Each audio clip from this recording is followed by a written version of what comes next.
Bienvenidos a Verum, Historias Reales. Verum, en su raíz más antigua, significa simplemente lo verdadero. Y eso es exactamente lo que vas a encontrar aquí: hechos documentados, historias reales que la ciencia, los gobiernos y el tiempo intentaron mantener en la sombra. Ponte cómodo, porque hoy nos adentramos en un terreno tan fascinante como perturbador: los laboratorios más oscuros de la Guerra Fría y los límites de la ciencia cuando se despoja de su propia ética. Hemos preparado este documental con el máximo rigor histórico para que descubras la crónica de proyectos secretos que desafiaron la imaginación humana. Como sabemos que cada mente viaja a su propio ritmo, hemos dejado las marcas de tiempo en la descripción del video. Si lo deseas, puedes navegar directamente hacia el capítulo que más llame tu atención, o, si lo prefieres, te invitamos a dejarte llevar por el fluir de la narración, desconectar del ruido diario y sumergirte en una atmósfera de calma ideal, ¿por qué no?, para conciliar un sueño profundo mientras la historia avanza. Si es tu primera vez aquí, suscríbete y activa la campana. Cada semana desenterramos una nueva historia real que merece ser contada. Acompáñanos en este viaje hacia lo desconocido. Esto es Verum. Comenzamos. Capítulo 1. MK Ultra y los laberintos de la mente. Parte 1. El accidente de Basilea y el nacimiento del LSD-25. El origen real del programa de manipulación mental más extenso de la historia contemporánea no se localiza en las oficinas de inteligencia de Washington, sino en el silencio de un laboratorio farmacéutico en Basilea, Suiza. Corría el año 1938 cuando el químico suizo Albert Hofmann, trabajando para la compañía Sandoz, sintetizó por primera vez la dietilamida de ácido lisérgico, un compuesto derivado del cornezuelo del centeno al que denominó internamente como LSD-25. La investigación original de Hofmann no buscaba alterar la percepción humana, su objetivo era desarrollar un estimulante circulatorio y respiratorio de uso clínico. Al no observar resultados significativos en los modelos animales de laboratorio, la comunidad científica archivó la sustancia en los registros químicos de la empresa durante 5 años consecutivos. El destino de la neurobiología cambió de forma irreversible el 16 de abril del año 1943. Llevado por una intuición científica inexplicable, Hofmann decidió volver a sintetizar el LSD-25 para revisar sus propiedades moleculares. Durante el proceso de cristalización, el químico absorbió accidentalmente una cantidad infinitesimal de la sustancia a través de las yemas de sus dedos. Pocos minutos después, mientras se encontraba en su cubículo de trabajo, Hofmann experimentó una alteración drástica en su conciencia, una oleada de visiones caleidoscópicas de intensa lucidez, distorsiones geométricas en el espacio tridimensional y una incapacidad absoluta para concentrarse en las tareas físicas cotidianas. Este evento forzó al científico a abandonar el laboratorio y regresar a su hogar en bicicleta, un trayecto histórico que la contracultura global bautizaría décadas más tarde como el Día de la Bicicleta. 3 días después del accidente inicial, el 19 de abril del año 1943, Hofmann decidió realizar el primer experimento autoadministrado con un control de dosis estricto.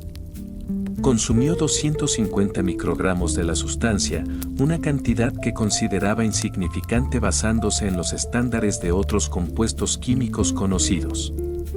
El efecto fue devastador.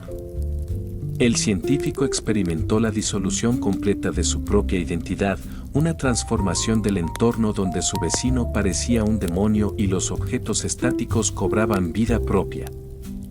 Hofmann documentó minuciosamente que el LSD-25 poseía una potencia biológica sin precedentes en la historia de la medicina. Una dosis casi invisible al ojo humano era capaz de alterar por completo el funcionamiento de la corteza cerebral durante horas. La dirección de Sandoz comprendió el potencial comercial del fármaco y comenzó a distribuirlo a hospitales psiquiátricos europeos bajo el nombre de Delicid, abriendo una ventana hacia los misterios de la psicosis humana que los servicios secretos militares no tardarían en explotar. Parte 2. El pánico del lavado de cerebro en la Guerra Fría. Mientras los laboratorios suizos investigaban las aplicaciones psiquiátricas del Delicid para comprender la esquizofrenia, el panorama geopolítico sufrió una fractura radical tras el fin de la Segunda Guerra Mundial. La confrontación ideológica y militar conocida como la Guerra Fría dividió el planeta en dos bloques irreconciliables. En este escenario de tensión nuclear constante, los estrategas del Pentágono y los directores de la Agencia Central de Inteligencia de los Estados Unidos, conocida formalmente como CIA, comenzaron a desarrollar una obsesión profunda por la vulnerabilidad de la mente humana ante la propaganda y el adoctrinamiento enemigo. Este temor colectivo alcanzó su punto álgido a principios de la década de los años 1950 con el desarrollo de la Guerra de Corea. Los oficiales de inteligencia militar observaron con alarma los juicios televisados de numerosos pilotos y soldados estadounidenses que habían sido capturados por las fuerzas comunistas de Corea del Norte y la República Popular China. Estos prisioneros de guerra, entrenados bajo los más estrictos estándares de resistencia militar, aparecían ante las cámaras internacionales confesando supuestos crímenes de guerra biológica estadounidenses y defendiendo de forma entusiasta las doctrinas del comunismo soviético. El comportamiento de los soldados no mostraba los signos físicos comunes de la tortura clásica, sus discursos eran fluidos, sus miradas estaban fijas y su sumisión ideológica parecía surgir desde el interior de sus propias conciencias. La prensa occidental y los analistas del gobierno adoptaron un término acuñado por el periodista Edward Hunter para explicar este fenómeno psicológico inédito, lavado de cerebro, una traducción directa del concepto chino Sinao. La comunidad de inteligencia de Washington se convenció de que el bloque soviético y sus aliados asiáticos habían descubierto una metodología neurobiológica avanzada, un suero químico o una técnica de hipnosis colectiva que permitía borrar las creencias occidentales de un individuo y reescribir una nueva identidad política sin el consentimiento del sujeto. Este miedo al lavado de cerebro se transformó en una prioridad de seguridad nacional absoluta. Si los enemigos poseían la capacidad técnica de controlar la voluntad de los soldados estadounidenses, la soberanía del país estaba en peligro inminente, lo que justificaba la creación de un programa defensivo y ofensivo que superara cualquier límite ético legal preexistente. Parte 3. Del proyecto Bluebeard al liderazgo de Sidney Gottlieb.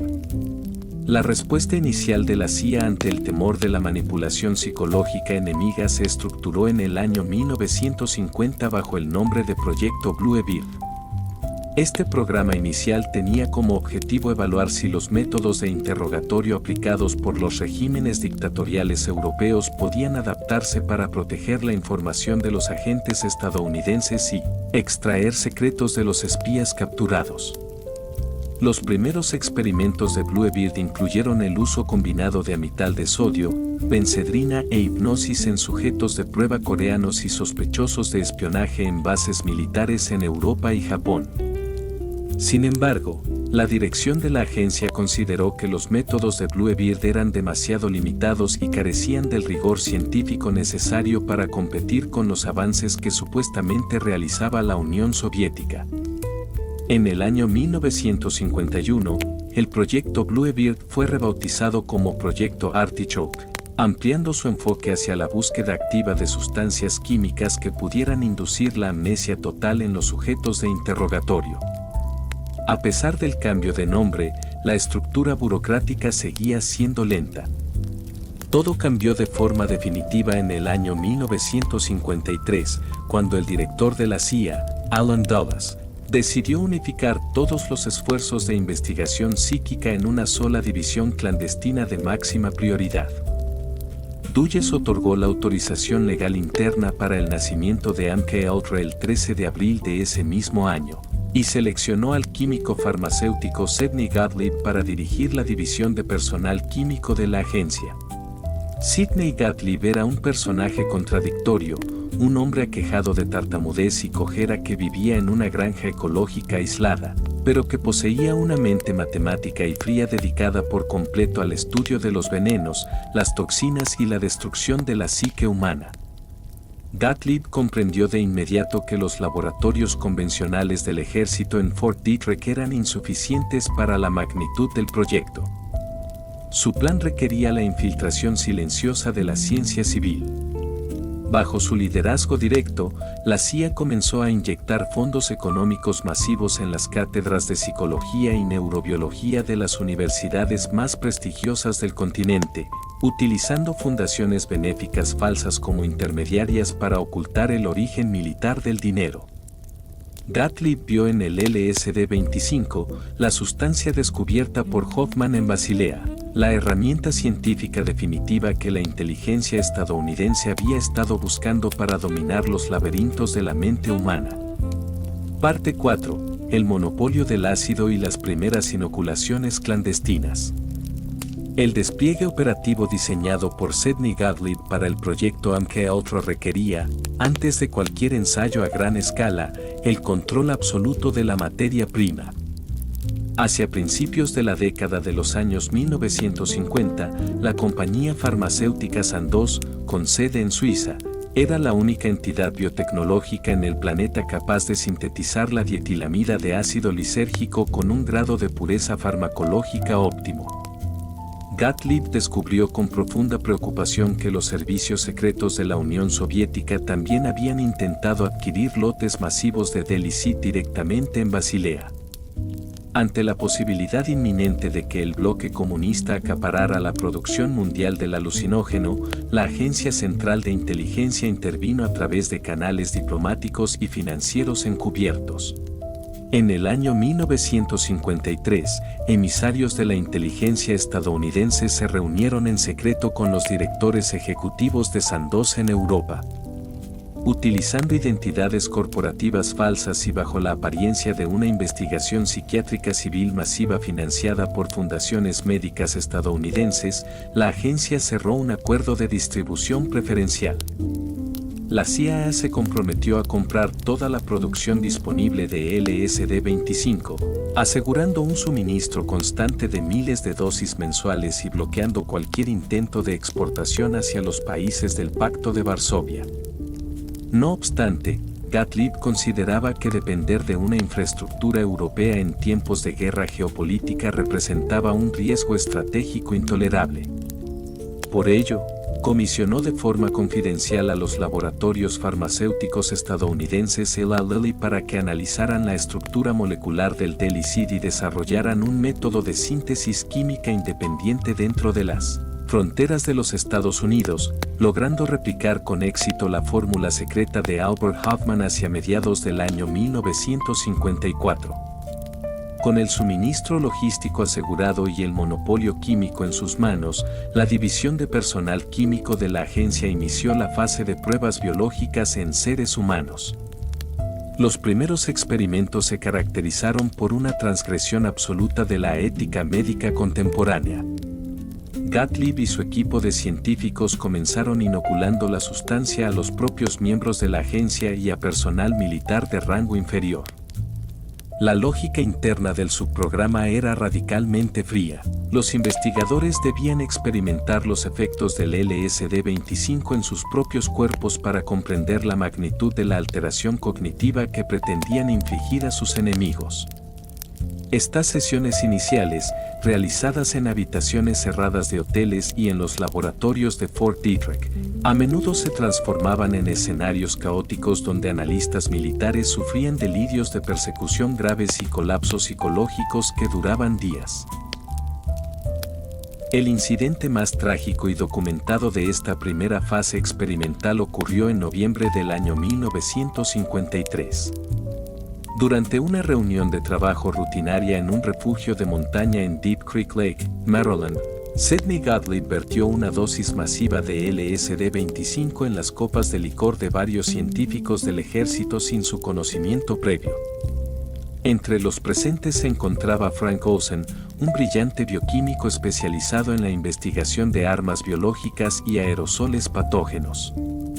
Olson, un hombre de carácter reservado que ya experimentaba dudas morales severas sobre el rumbo de su trabajo militar, sufrió una crisis psicótica devastadora bajo los efectos del alucinógeno.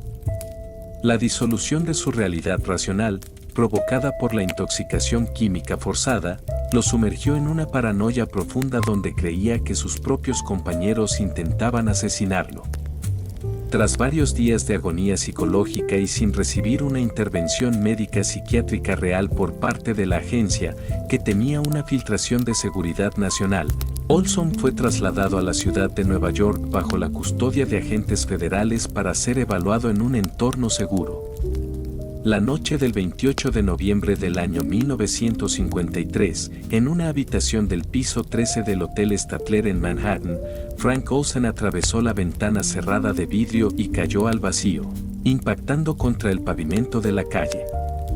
La CIA clasificó inmediatamente el suceso como un suicidio provocado por un brote psicótico repentino de origen desconocido, encubriendo durante más de 2 décadas la relación directa entre la muerte del científico y las dosis secretas administradas por Gottlieb, un patrón de ocultamiento que se repetiría a medida que el proyecto MKUltra abandonaba el personal militar para cebarse con la población civil más vulnerable del país. Parte 5. Los santuarios del engaño y la operación Clímax de medianoche. El paso más audaz y éticamente devastador en la evolución de MKUltra ocurrió cuando Sidney Gottlieb decidió trasladar los experimentos químicos fuera de los entornos controlados de los laboratorios militares para observar los efectos del LSD-25 en el tejido social real. Para ejecutar esta visión sin dejar un rastro legal que pudiera comprometer a la cúpula de la inteligencia estadounidense, la agencia reclutó al agente federal George Hunter White, un veterano de la Oficina Federal de Narcóticos conocido por sus métodos implacables en el espionaje encubierto y su familiaridad con los bajos fondos urbanos. Bajo su dirección directa, se diseñó e implementó la operación Clímax de medianoche hacia finales del año 1953. La estrategia requería la creación de espacios urbanos que simularan total normalidad pero que operaran como laboratorios de vigilancia neurobiológica. White seleccionó y alquiló una serie de apartamentos en zonas residenciales estratégicas, siendo el más célebre el ubicado en el número 225 de la calle Chestnut, en el distrito de Telegraph Hill en la ciudad de San Francisco. Estas viviendas seguras fueron transformadas internamente en burdeles clandestinos decorados con una estética deliberadamente extravagante, con paredes cubiertas por imágenes de motivos franceses y espejos falsos de visión unidireccional instalados en los dormitorios principales. Detrás de estos espejos, en habitaciones contiguas ocultas al ojo del visitante, los agentes de la CIA instalaron magnetófonos de bobina abierta avanzados, equipos de grabación de audio de alta fidelidad y cámaras fotográficas con lentes de largo alcance. La captura de los sujetos experimentales dependía de una red de trabajadoras sexuales contratadas y financiadas íntegramente con los fondos reservados de la División de Personal Químico de la agencia. Estas mujeres, cuya inmunidad procesal frente a las leyes locales de prostitución estaba garantizada por los contactos de White, frecuentaban los bares de las zonas portuarias y los distritos financieros para atraer a ciudadanos comunes hacia los apartamentos seguros.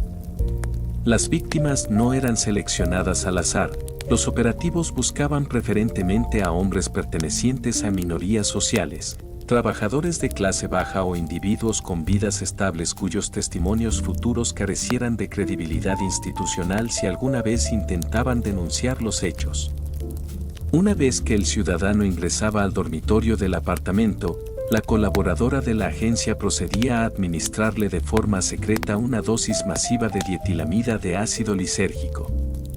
La sustancia química, carente de sabor, olor y color, era disuelta de manera invisible en copas de whisky, cócteles de ginebra o vasos de agua. Mientras el alucinógeno comenzaba a alterar los receptores de serotonina en la corteza cerebral de la víctima, George Hunter White y su equipo de analistas se sentaban detrás del espejo unidireccional. Consumiendo bebidas alcohólicas y tomando notas manuscritas meticulosas en sus diarios de campo, los agentes federales observaban cada detalle de la experiencia psicótica forzada. El objetivo científico real era evaluar cómo la intoxicación química disolvía los mecanismos de defensa racionales del sujeto, analizando si la droga facilitaba la extracción de secretos personales, si inducía una sumisión total a las órdenes verbales o si provocaba una amnesia funcional posterior que borrara el recuerdo de las horas transcurridas en el burdel. Los efectos psicológicos sobre las víctimas civiles no voluntarias fueron uniformemente catastróficos. Al carecer por completo de conocimiento sobre la causa médica de sus síntomas, los hombres experimentaban un pánico primario insoportable al sentir que su realidad física y visual se fragmentaba por completo. Las paredes del apartamento parecían derretirse, las distancias geométricas se alteraban de forma violenta y el flujo del tiempo se detenía en bucles infinitos. Muchos sufrieron brotes psicóticos agudos durante las sesiones experimentales, manifestando delirios de persecución graves y agresividad defensiva.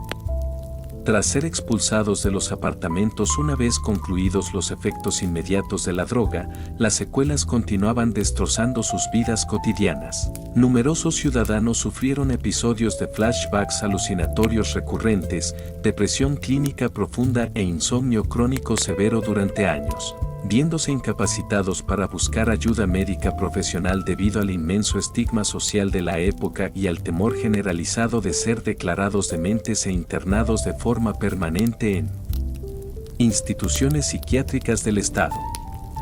Parte 6. El horror clínico de Montreal y la conducción psíquica. Mientras la operación Clímax de medianoche violaba los derechos civiles en los apartamentos clandestinos de la costa oeste, Sidney Gottlieb expandió las fronteras geográficas de MKUltra hacia territorio internacional. La División de Personal Químico de la agencia identificó en la Universidad McGill de Montreal, Canadá, al colaborador científico ideal para llevar a cabo los experimentos de reprogramación mental más extremos del programa.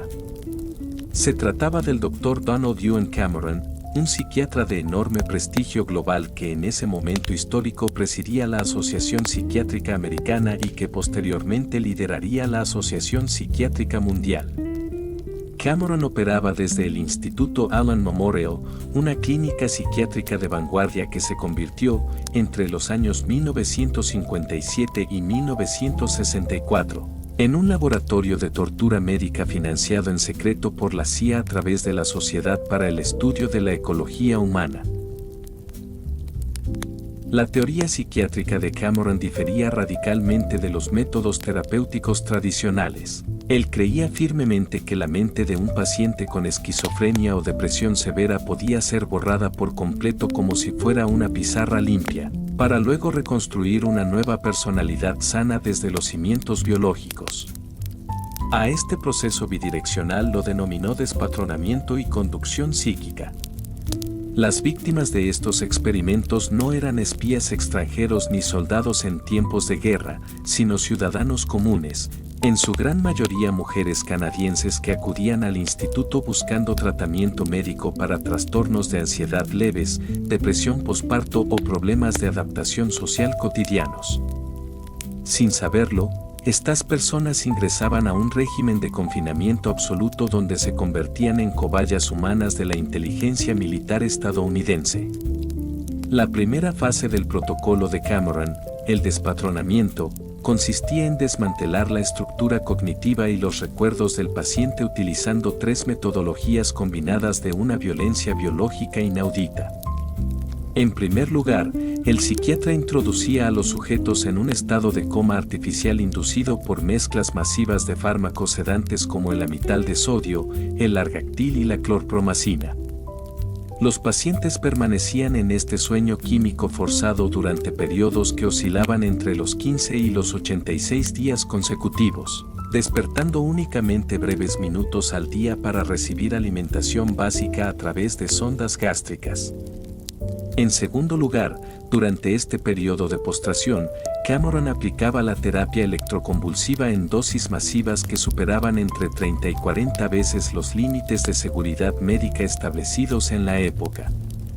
Las sesiones normales de electroshock se realizaban hasta 3 veces al día, con voltajes tan elevados que provocaban fracturas óseas en las extremidades de los pacientes y la pérdida inmediata del control de los esfínteres. En tercer lugar, los sujetos eran sometidos a la privación sensorial absoluta en habitaciones oscuras e insonorizadas, eliminando cualquier estímulo táctil, visual o auditivo para acelerar el colapso del ego. Una vez que el paciente había perdido la capacidad de hablar de forma coherente, olvidaba su propio nombre, no reconocía a sus hijos y mostraba una regresión conductual a un estado infantil, Cameron iniciaba la segunda fase, la conducción psíquica.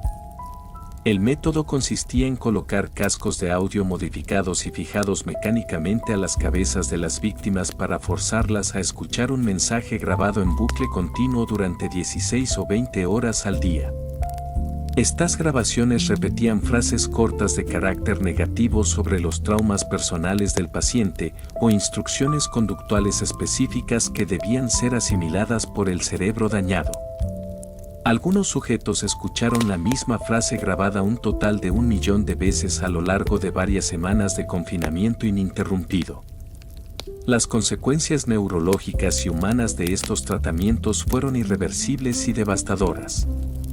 Los pacientes que lograban salir con vida del Instituto Allen Memorial regresaban a sus hogares convertidos en sombras de lo que alguna vez fueron.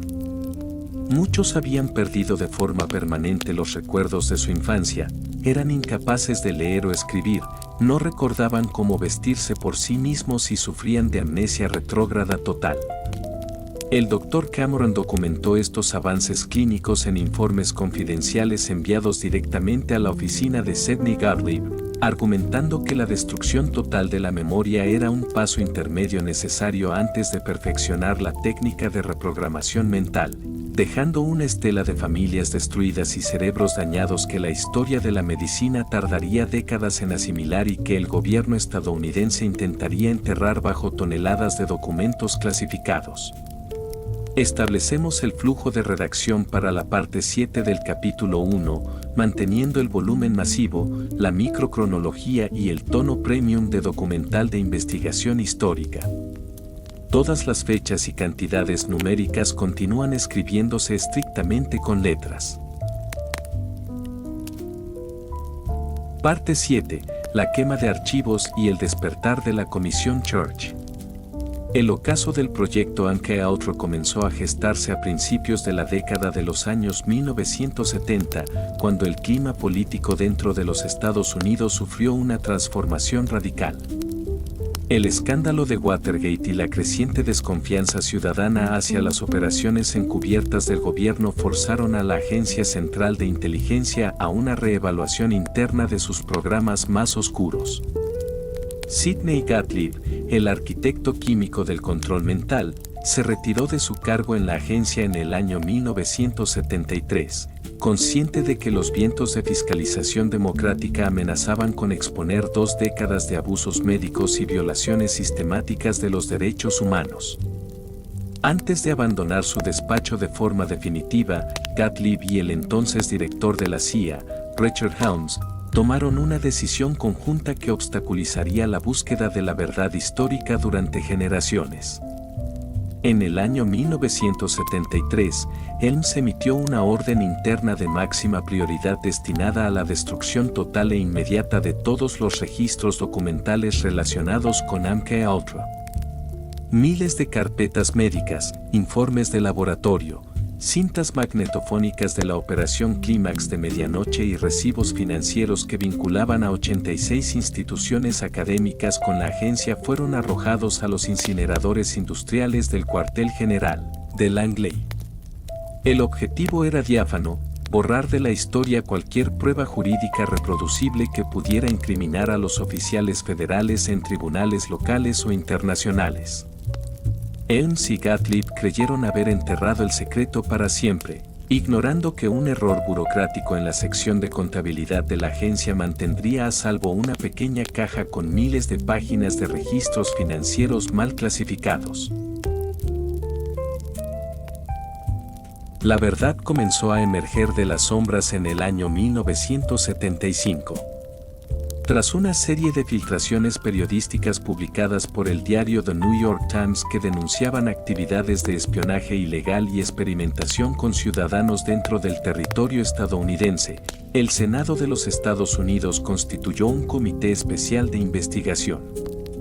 Este organismo legislativo fue bautizado históricamente como el Comité Church, liderado de forma implacable por el senador demócrata Frank Church.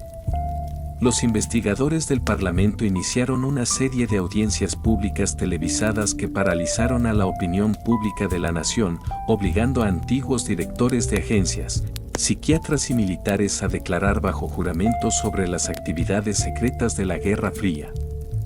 El descubrimiento fortuito de los documentos financieros supervivientes en el año 1977 aportó la prueba documental irrefutable que el Comité Church necesitaba. Estos papeles revelaron la red de financiación oculta que Gottlieb había tejido para camuflar los experimentos en universidades y prisiones. Las declaraciones públicas de las víctimas supervivientes del Dr. Donald Ewan Cameron en Canadá y de los burdeles de San Francisco expusieron ante el mundo la magnitud de las torturas psicológicas ejercidas bajo el amparo de la seguridad nacional. El informe final del Comité Church dictaminó un veredicto histórico demoledor. La inteligencia de los Estados Unidos había vulnerado conscientemente los códigos éticos de Nuremberg y los derechos fundamentales de su propia población, operando laboratorios ilegales bajo una premisa pseudocientífica de lavado de cerebro que destruyó vidas humanas inocentes en nombre de la supremacía militar global. Un actor fundamental en esta vertiente tecnológica fue el neurofisiólogo de origen español José Manuel Rodríguez Delgado, quien, aunque operaba de forma independiente en la Universidad de Yale, recibió atención constante por parte de los analistas de MK Ultra debido a sus éxitos en la implantación de estimuladores conocidos como estimoceptores. Rodríguez Delgado demostró públicamente que era posible detener la embestida de un toro bravo en una plaza de toros simplemente presionando un botón de un radiotransmisor que enviaba una señal eléctrica al cerebro del animal. Los estrategas de la CIA intentaron extrapolar estos hallazgos biológicos a seres humanos, financiando en secreto estudios para evaluar si la transmisión de ondas de radio de baja frecuencia podía inducir fatiga extrema, alucinaciones auditivas directas o la pérdida del control motriz en líderes políticos extranjeros o soldados en el campo de batalla, eliminando la necesidad de administrar venenos o sustancias detectables. Parte 9. Los laboratorios penales y la explotación de los vulnerables. Para validar las tecnologías electrónicas y las nuevas combinaciones de toxinas sin el riesgo de inspecciones judiciales, Sidney Gottlieb recurrió al sistema penitenciario de los Estados Unidos. Las prisiones estatales y federales ofrecían un entorno de aislamiento perfecto, una población de seres humanos desprovistos de derechos civiles efectivos, cuyos cuerpos pertenecían legalmente al Estado y cuyas quejas futuras serían sistemáticamente desestimadas por el aparato judicial.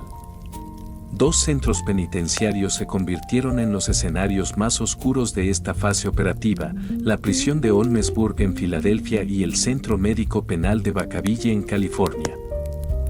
En la prisión de Olmesburg, bajo la dirección del dermatólogo Albert Kligman, financiado indirectamente por el ejército y la agencia, cientos de reclusos, en su gran mayoría jóvenes afroamericanos de escasos recursos económicos, fueron sometidos a experimentos con agentes incapacitantes químicos y toxinas industriales. Los investigadores inoculaban en la piel de los presos compuestos altamente peligrosos como la dioxina y el gas bencedrina para evaluar los umbrales de resistencia física y la degradación psicológica de los sujetos. A cambio de pequeñas sumas de dinero que apenas alcanzaban para comprar cigarrillos en el economato de la prisión, los reclusos firmaban consentimientos médicos cuyo contenido real ignoraban por completo. sufriendo quemaduras químicas crónicas, desfiguraciones permanentes y alteraciones neurológicas degenerativas que los acompañaron hasta el fin de sus vidas. De forma simultánea, en el centro de Vacaville, la agencia financió los estudios del psiquiatra James Hamilton, quien centró sus investigaciones en la aplicación de técnicas avanzadas de modificación conductual en presos considerados problemáticos por la administración penal.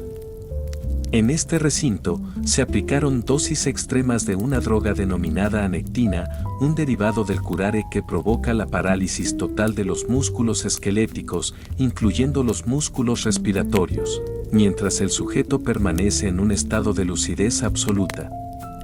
Los reclusos experimentaban la sensación terrorífica de morir por asfixia durante periodos de hasta 2 minutos seguidos, una experiencia de tortura blanca utilizada como castigo psicológico para forzar la sumisión ideológica y la obediencia absoluta dentro de la prisión.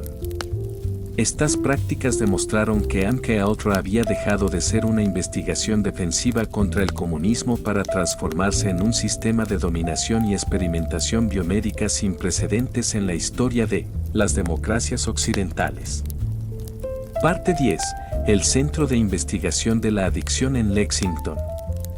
Dentro del entramado periférico diseñado por Sidney Gottlieb para ocultar las operaciones de MKUltra, el Centro de Investigación de la Adicción en la Granja Hospital Federal de Lexington, Kentucky, ocupó un lugar de preeminencia logística y clínica.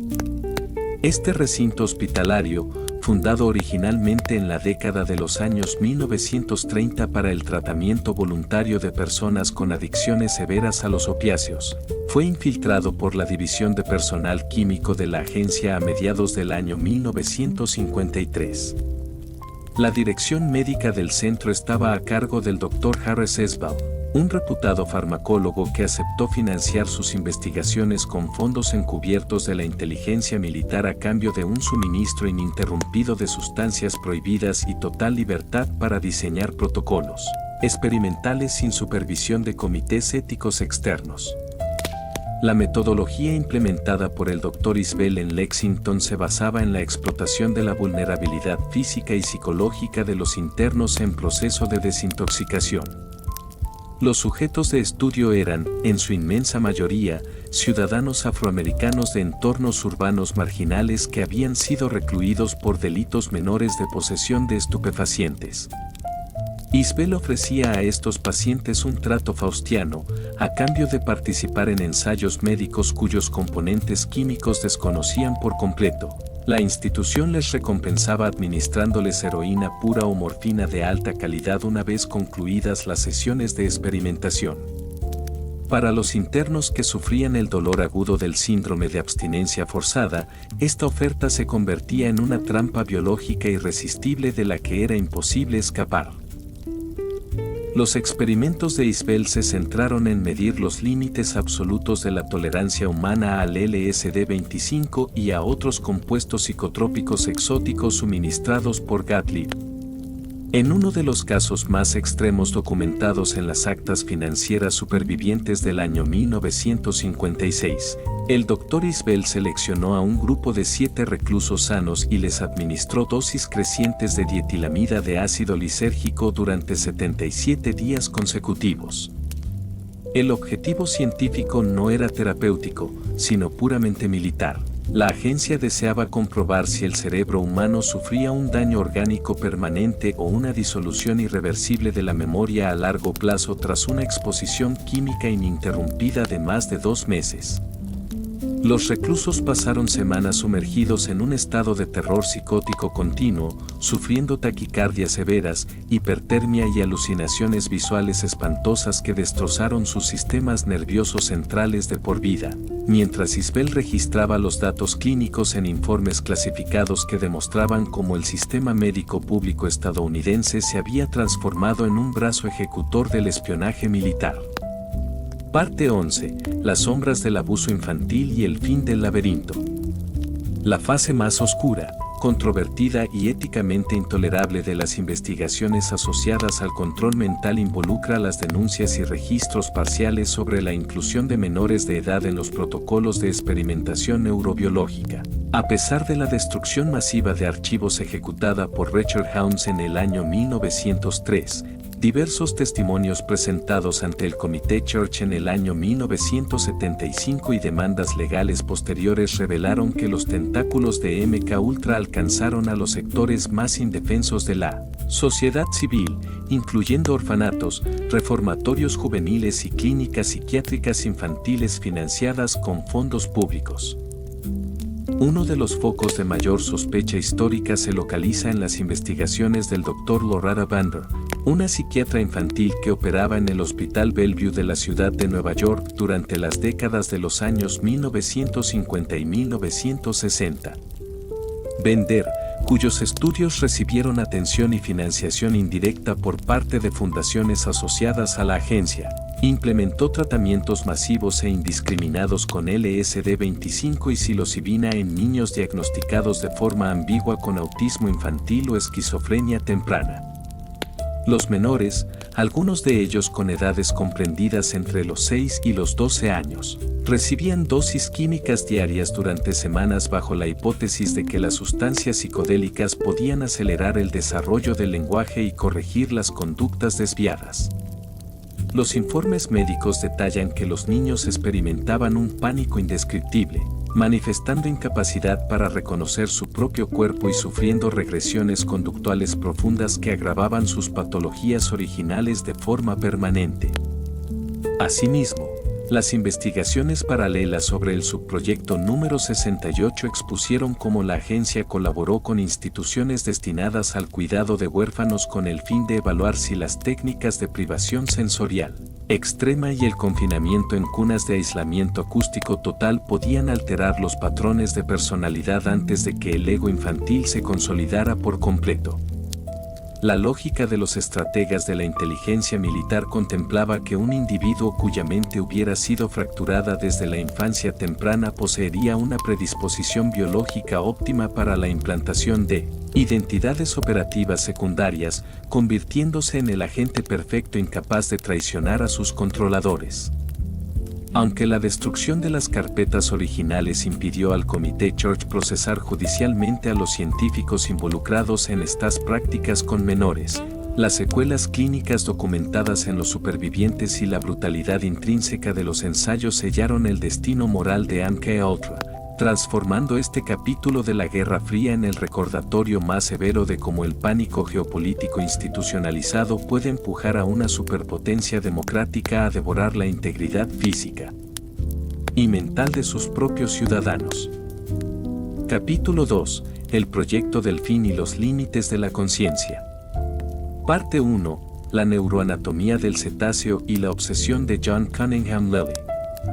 Hacia finales de la década de los años 1950, la corriente principal de la biología marina y la zoología comparada consideraba a los cetáceos simplemente como autómatas biológicos marinos de gran tamaño, provistos de un sistema de reflejos espinales complejos adaptados para la supervivencia en el medio acuático, pero carentes de cualquier atisbo de pensamiento abstracto o autoconciencia.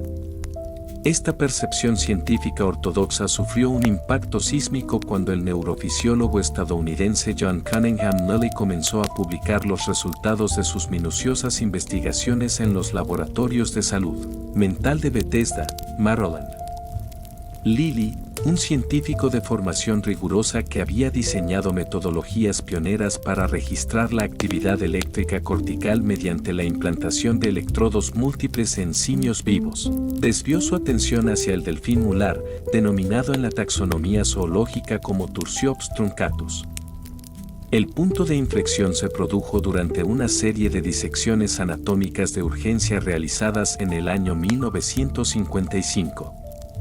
Al extraer y pesar el encéfalo de un ejemplar adulto de delfín mular, Lilly descubrió con asombro que la masa cerebral del animal oscilaba entre los 1500 y los 1700 gramos, un peso significativamente superior a la media del cerebro del Homo sapiens adulto. Más allá del volumen absoluto, lo que desató la obsesión del neurofisiólogo fue el índice de encefalización y la complejidad estructural de la corteza cerebral. Los análisis histológicos y las observaciones macroscópicas revelaron que el neocórtex del delfín presentaba un patrón de circunvoluciones, surcos y fisuras parietales que no solo duplicaba en densidad al de los chimpancés, sino que mostraba un desarrollo celular en la capa analítica de la corteza idéntico al tejido cerebral humano. Lilly postuló una hipótesis revolucionaria que sacudió los cimientos de la antropología clásica: la humanidad no era la única especie inteligente que habitaba el planeta Tierra. Sostenía que los delfines poseían una capacidad cognitiva latente, una estructura de procesamiento de datos abstractos y una memoria social compleja que permanecían invisibles para el ser humano debido exclusivamente a la ausencia de un canal lingüístico común. El científico argumentaba que el inmenso cerebro del cetáceo no estaba destinado únicamente a coordinar las funciones motrices de la natación o el procesamiento acústico del sistema de ecolocalización, sino que albergaba una mente consciente atrapada en un cuerpo adaptado al océano, una civilización sumergida desprovista de herramientas tecnológicas materiales pero dotada de un lenguaje conceptual propio al que denominó provisionalmente como delfinese. Parte 2. El cónclave de Green Bank y la conexión astrobiológica. En el año 1960, las audaces publicaciones del Dr. Lilly sobre la inteligencia de los cetáceos llamaron la atención de un grupo de científicos que operaba en una disciplina aparentemente inconexa: la radioastronomía y la búsqueda de inteligencia extraterrestre. El astrónomo Frank Drake había iniciado el proyecto OSMA en el Observatorio Nacional de Radioastronomía en Green Bank, Virginia Occidental, utilizando una antena parabólica de 26 metros para rastrear señales de radio anómalas provenientes de los sistemas estelares de Tau Ceti y Epsilon Eridani. En noviembre del año 1961, Drake convocó un cónclave secreto de máxima categoría intelectual en Green Bank, un evento histórico que reunió a 10 de las mentes más brillantes de la época, incluyendo al astrofísico Carl Sagan, el químico Mauden Calvin y el propio John C. Lilly. Durante este encuentro, donde se formuló por primera vez la célebre ecuación de Drake para calcular la probabilidad de hallar civilizaciones tecnológicas en la Vía Láctea, Lilly expuso sus descubrimientos sobre la neuroanatomía del Tursiops truncatus. La lógica expuesta por el neurofisiólogo alteró la perspectiva de los astrónomos. La comunidad científica internacional estaba gastando millones de dólares y diseñando algoritmos complejos para intentar descifrar hipotéticos mensajes provenientes del cosmos profundo, mientras ignoraba voluntariamente la presencia de una inteligencia no humana avanzada que nadaba en los océanos del propio planeta. Carl Sagan y Frank Drake comprendieron de inmediato que el estudio de los delfines constituía el modelo analítico perfecto para el futuro de la astrobiología. Si el ser humano se demostraba técnicamente incapaz de establecer un puente de comunicación lingüística bidireccional con una especie inteligente con la que compartía el mismo código genético basado en el ácido desoxirribonucleico, el mismo entorno biológico planetario y millones de años de historia evolutiva común, cualquier intento de descifrar un lenguaje alienígena originado en una biosfera interestelar completamente distinta estaba condenado al fracaso absoluto. Esta conclusión transformó la investigación lingüística de los cetáceos en una prioridad metodológica para los programas espaciales en ciernes, atrayendo el interés financiero de agencias gubernamentales que buscaban validar los protocolos de comunicación del mañana. Parte 3. El dinero de la NASA y la fundación del Instituto de St. Thomas. La Administración Nacional de Aeronáutica y el Espacio, junto con la Oficina de Investigación Naval y la Fundación Nacional de Ciencias de los Estados Unidos, decidieron intervenir de forma activa en el financiamiento de los proyectos de John C. Lilly. Las subvenciones federales otorgadas entre los años 1961 y 1962 permitieron al científico independizarse de las restricciones de los laboratorios continentales. Lilly buscaba un emplazamiento geográfico aislado, libre del escrutinio de los comités de bioética universitarios tradicionales y provisto de condiciones climáticas óptimas que facilitaran la convivencia ininterrumpida con los animales en su entorno natural. El lugar elegido fue una cala remota en la isla de St. Thomas, perteneciente al archipiélago de las Islas Vírgenes estadounidenses, en pleno Mar Caribe. Allí se fundó el Instituto de Investigación de la Computación, un complejo científico cuya arquitectura fue diseñada específicamente para demoler la barrera física entre el experimentador humano y el sujeto de estudio cetáceo. El edificio principal, bautizado por los lugareños con el nombre de la Casa de los Delfines, constaba de 2 niveles integrados directamente con el oleaje oceánico. La planta baja estaba sumergida bajo un nivel constante de 60 centímetros de agua marina templada, conectada mediante compuertas automáticas de hierro a los corrales exteriores en el mar. En este entorno inundado artificialmente, las habitaciones residenciales se fusionaron con los tanques de observación. Los escritorios de madera, las sillas de oficina, las camas de descanso de los investigadores y las costosas consolas de grabación de los magnetófonos Ampex se suspendieron sobre plataformas plásticas elevadas o se sellaron con materiales impermeables de alta resistencia. La rutina diaria exigía que los científicos humanos realizaran sus tareas administrativas, sus análisis estadísticos y sus actividades domésticas con el cuerpo sumergido de forma permanente hasta la cintura en el agua salada. Esta inmersión logística radical buscaba crear un espacio de convivencia psicológica simbiótica, eliminando la asimetría espacial histórica de la zoología tradicional para obligar al ser humano a habitar, aunque fuera parcialmente, el mundo líquido del delfín. Parte 4. El factor humano y la incorporación de Margaret Haulover.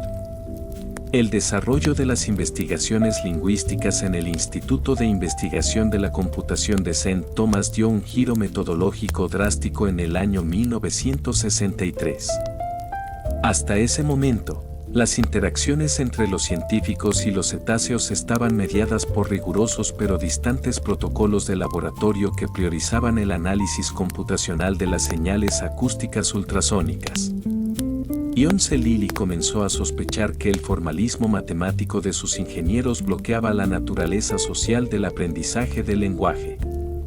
Fue en este contexto cuando una joven nativa de la isla, de 21 años de edad, llamada Margaret Haulover, irrumpió de forma voluntaria en las instalaciones tras escuchar los rumores locales sobre los extraños experimentos marinos que se ejecutaban en los acantilados caribeños.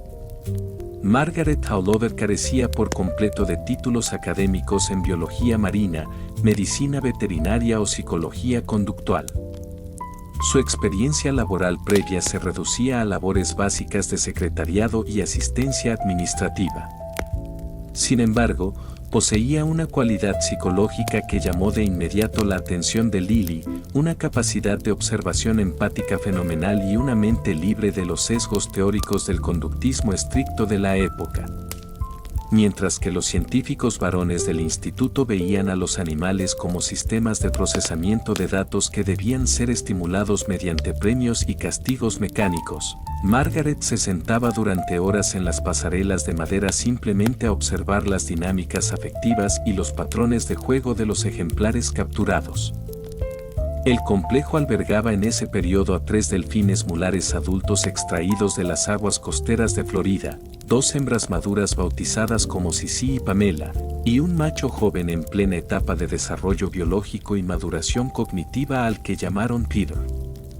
Margaret identificó con rapidez que las 2 hembras formaban un núcleo social cerrado y autosuficiente, utilizando sus silbidos característicos y pulsos de ecolocalización casi exclusivamente para comunicarse entre sí en las profundidades del tanque. Peter, por el contrario, mostraba una conducta radicalmente divergente. Privado de la compañía de otros machos de su especie, el delfín joven pasaba horas flotando en la superficie junto al borde de la plataforma donde Margaret realizaba sus anotaciones, manteniendo sus ojos abiertos fuera del agua y fijando su mirada en los movimientos corporales de la joven investigadora con una curiosidad que denotaba una intencionalidad social evidente. Parte 5. Los protocolos del entrenamiento fonético superficial. Al observar la predisposición adaptativa de Peter, John C. Lilly asignó a Margaret la responsabilidad exclusiva de diseñar un programa de entrenamiento lingüístico diario para el animal. A partir del año 1964, la rutina del laboratorio se transformó en una escuela fonética experimental. La dificultad biológica inicial era inmensa. Los seres humanos producen el habla modulando el paso del aire a través de las cuerdas vocales en la laringe y articulando los sonidos con la lengua, los dientes y los labios.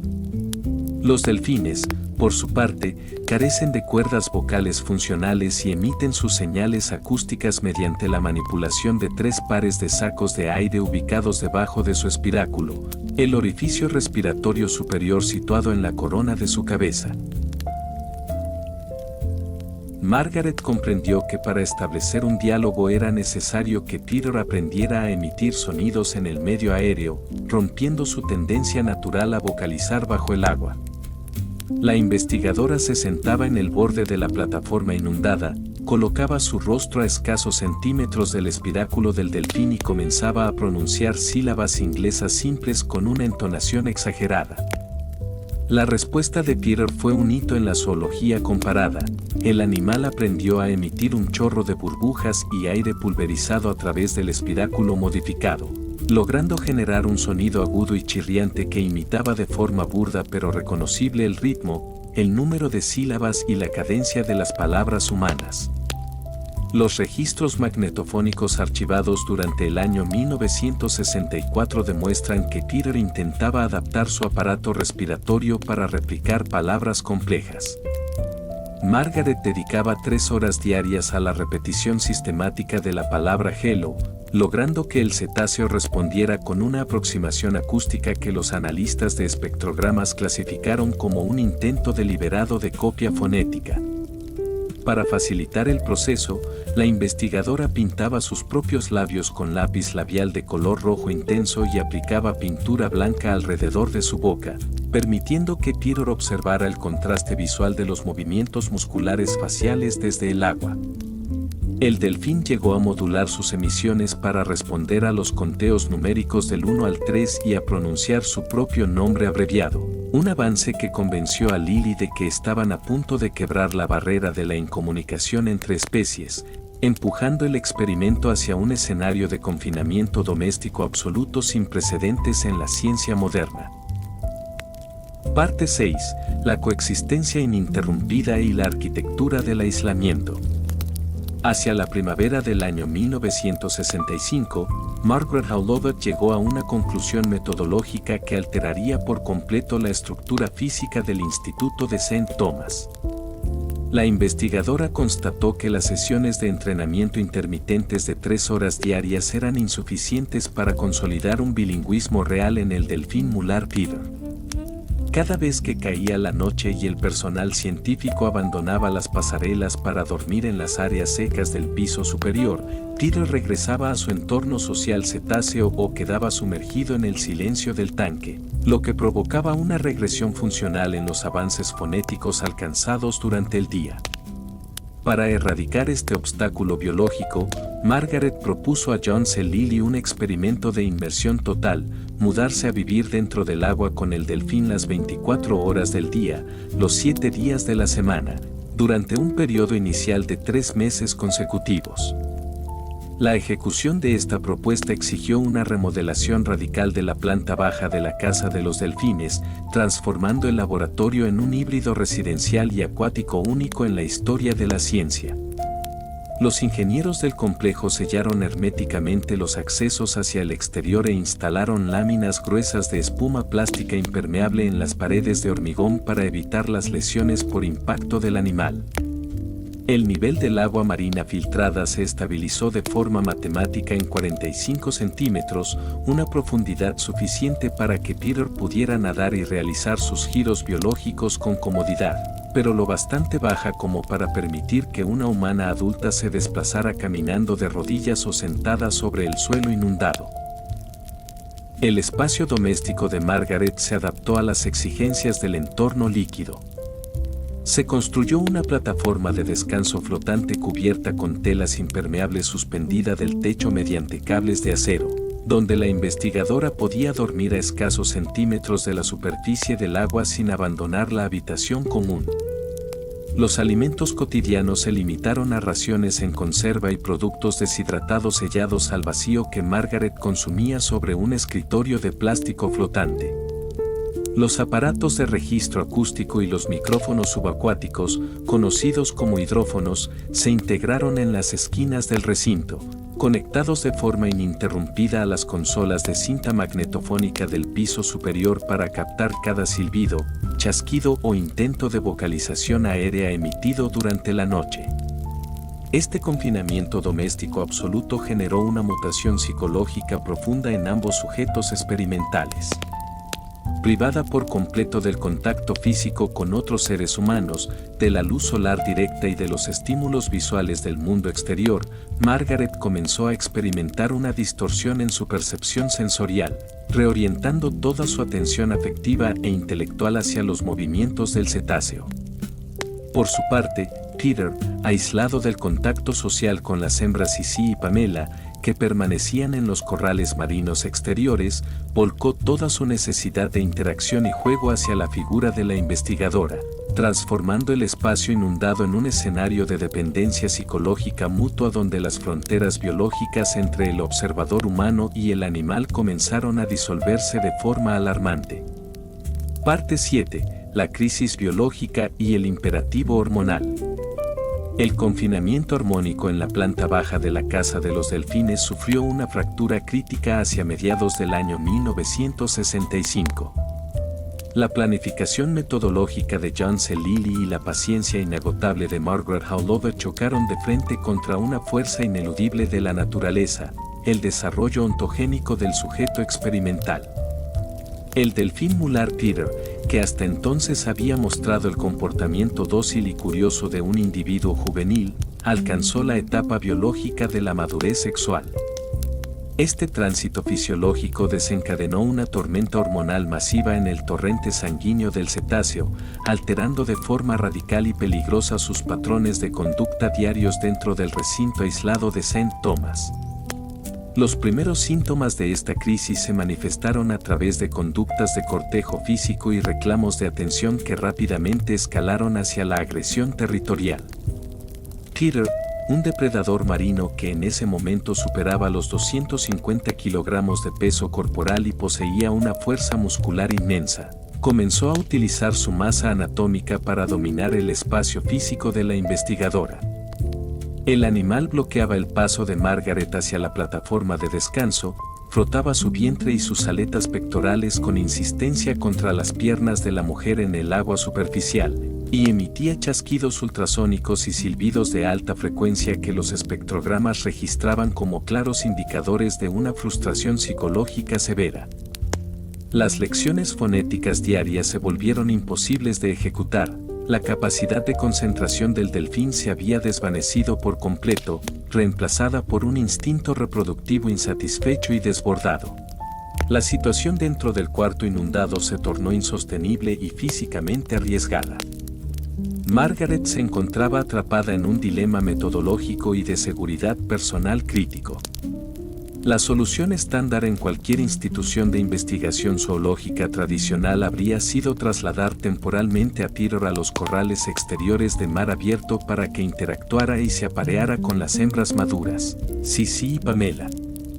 Sin embargo, realizar este traslado implicaba romper el estricto protocolo de aislamiento, destruir el vínculo de dependencia exclusiva que habían forjado durante meses de coexistencia ininterrumpida y paralizar por completo el progreso de la imitación vocal humana.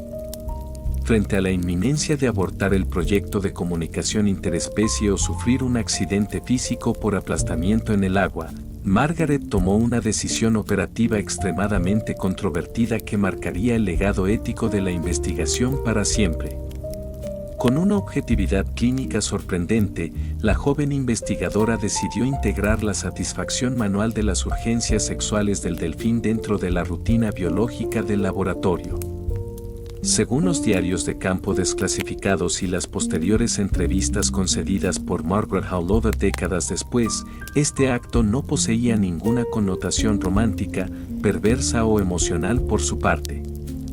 En la psique de la investigadora, la estimulación física del animal se catalogaba estrictamente como una maniobra logística, una tarea de mantenimiento fisiológico necesaria para calmar la ansiedad biológica del cetáceo. Aliviar la tensión hormonal de Peter se convirtió en un paso previo y rutinario, indispensable para que el delfín recuperara su centro cognitivo, prestara atención a los movimientos de los labios de Margaret y pudiera continuar con las agotadoras sesiones de repetición fonética. Esta dinámica biomecánica oculta se normalizó en la soledad del recinto inundado, manteniendo a Peter concentrado en el aprendizaje, mientras en los despachos de la planta superior, el director del proyecto preparaba una intervención química que amenazaba con destruir el frágil ecosistema que Margaret intentaba preservar con desesperación.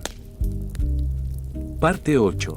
La deriva psicodélica y la invasión química de John C. Lilly. Mientras en la planta baja de la casa de los delfines se desarrollaba la extenuante rutina de convivencia y contención biológica, los despachos del piso superior experimentaban una metamorfosis ideológica radical y peligrosa. El Dr. John Cunningham Lilly, frustrado por la lentitud de los avances en el desciframiento del lenguaje de los cetáceos y fuertemente influenciado por las corrientes contraculturales de mediados de la década de los años 1960, comenzó a desviar el foco de la neurofisiología clásica hacia la exploración de los estados alterados de la conciencia. Lilly postuló una nueva e inquietante hipótesis de trabajo: si el neocórtex del delfín poseía una capacidad de procesamiento tan inmensa, el uso de sustancias psicoactivas potentes podría actuar como un catalizador químico para derribar los bloqueos evolutivos, abriendo canales de comunicación telepática o liberando el potencial cognitivo oculto del animal. En el año 1966, bajo el amparo de autorizaciones gubernamentales especiales concedidas para la investigación psiquiátrica militar, Lilly introdujo la dietilamida de ácido lisérgico, conocida universalmente en el ámbito científico y civil como LSD, dentro de los tanques del Instituto de St. Thomas. Los primeros sujetos experimentales sometidos a esta intrusión farmacológica fueron las dos hembras adultas que habitaban los corrales marinos exteriores, Sissy y Pamela. Los técnicos de laboratorio, siguiendo las órdenes directas de Lilly, utilizaron jeringas de presión de largo alcance para inyectar dosis masivas de la sustancia psicodélica directamente en la musculatura dorsal de los cetáceos. Los resultados macroscópicos de estas inyecciones horrorizaron al personal técnico y provocaron una ruptura conceptual irreversible dentro del equipo de investigación.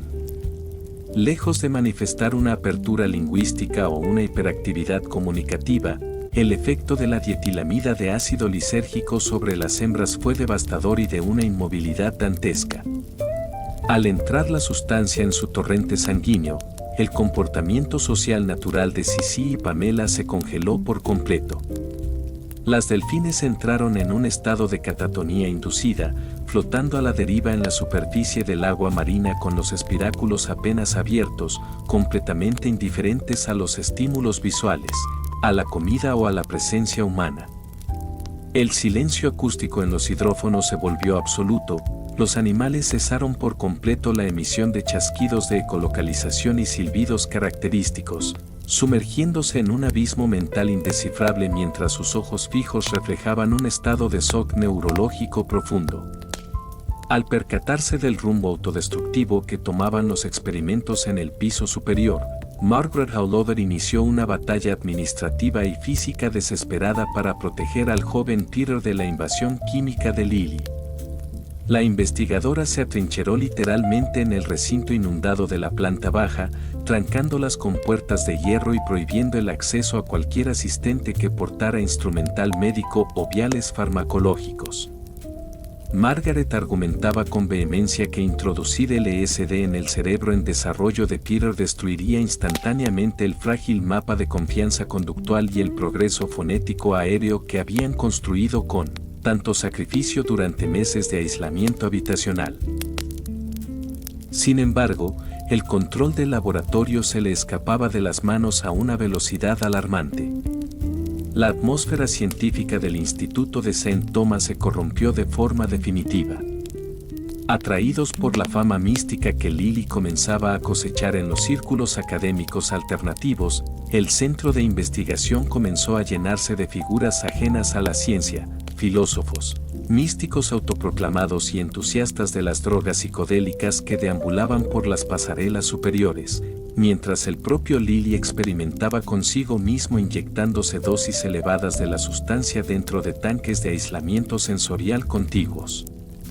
Las agencias gubernamentales financiadoras, alarmadas por los informes de inteligencia que detallaban la falta de rigor metodológico, el desorden administrativo y la deriva mística del proyecto, tomaron la decisión fulminante de cortar todos los flujos de capital federal, empujando al frágil ecosistema caribeño hacia un colapso financiero y humano inminente. Parte 9. El desahucio de St. Thomas y el exilio a los tanques de Miami. Hacia finales del año 1966, el veredicto burocrático de Washington cayó con el peso de una guillotina institucional sobre las instalaciones de St. Thomas. La Administración Nacional de Aeronáutica y el Espacio, junto con los representantes de la Oficina de Investigación Naval, cancelaron formalmente el otorgamiento de cualquier fondo económico remanente tras constatar que el laboratorio se había transformado en un epicentro de experimentación contracultural y mística desprovisto de utilidad, militar o espacial. Sin el capital federal indispensable para sostener los costosos sistemas de filtración de agua marina, la importación de toneladas de pescado fresco para la alimentación diaria de los cetáceos y los salarios del personal técnico, John Cunningham Lilly decretó el cierre definitivo e inmediato del Instituto de Investigación de la Computación. Esta decisión burocrática implicó el desmantelamiento forzado del hogar inundado de la planta baja y el fin de la coexistencia residencial. Margaret Howlother fue obligada a abandonar el recinto líquido, regresando a la superficie seca de una vida civil convencional, mientras el destino logístico de los delfines se decidía en los despachos administrativos.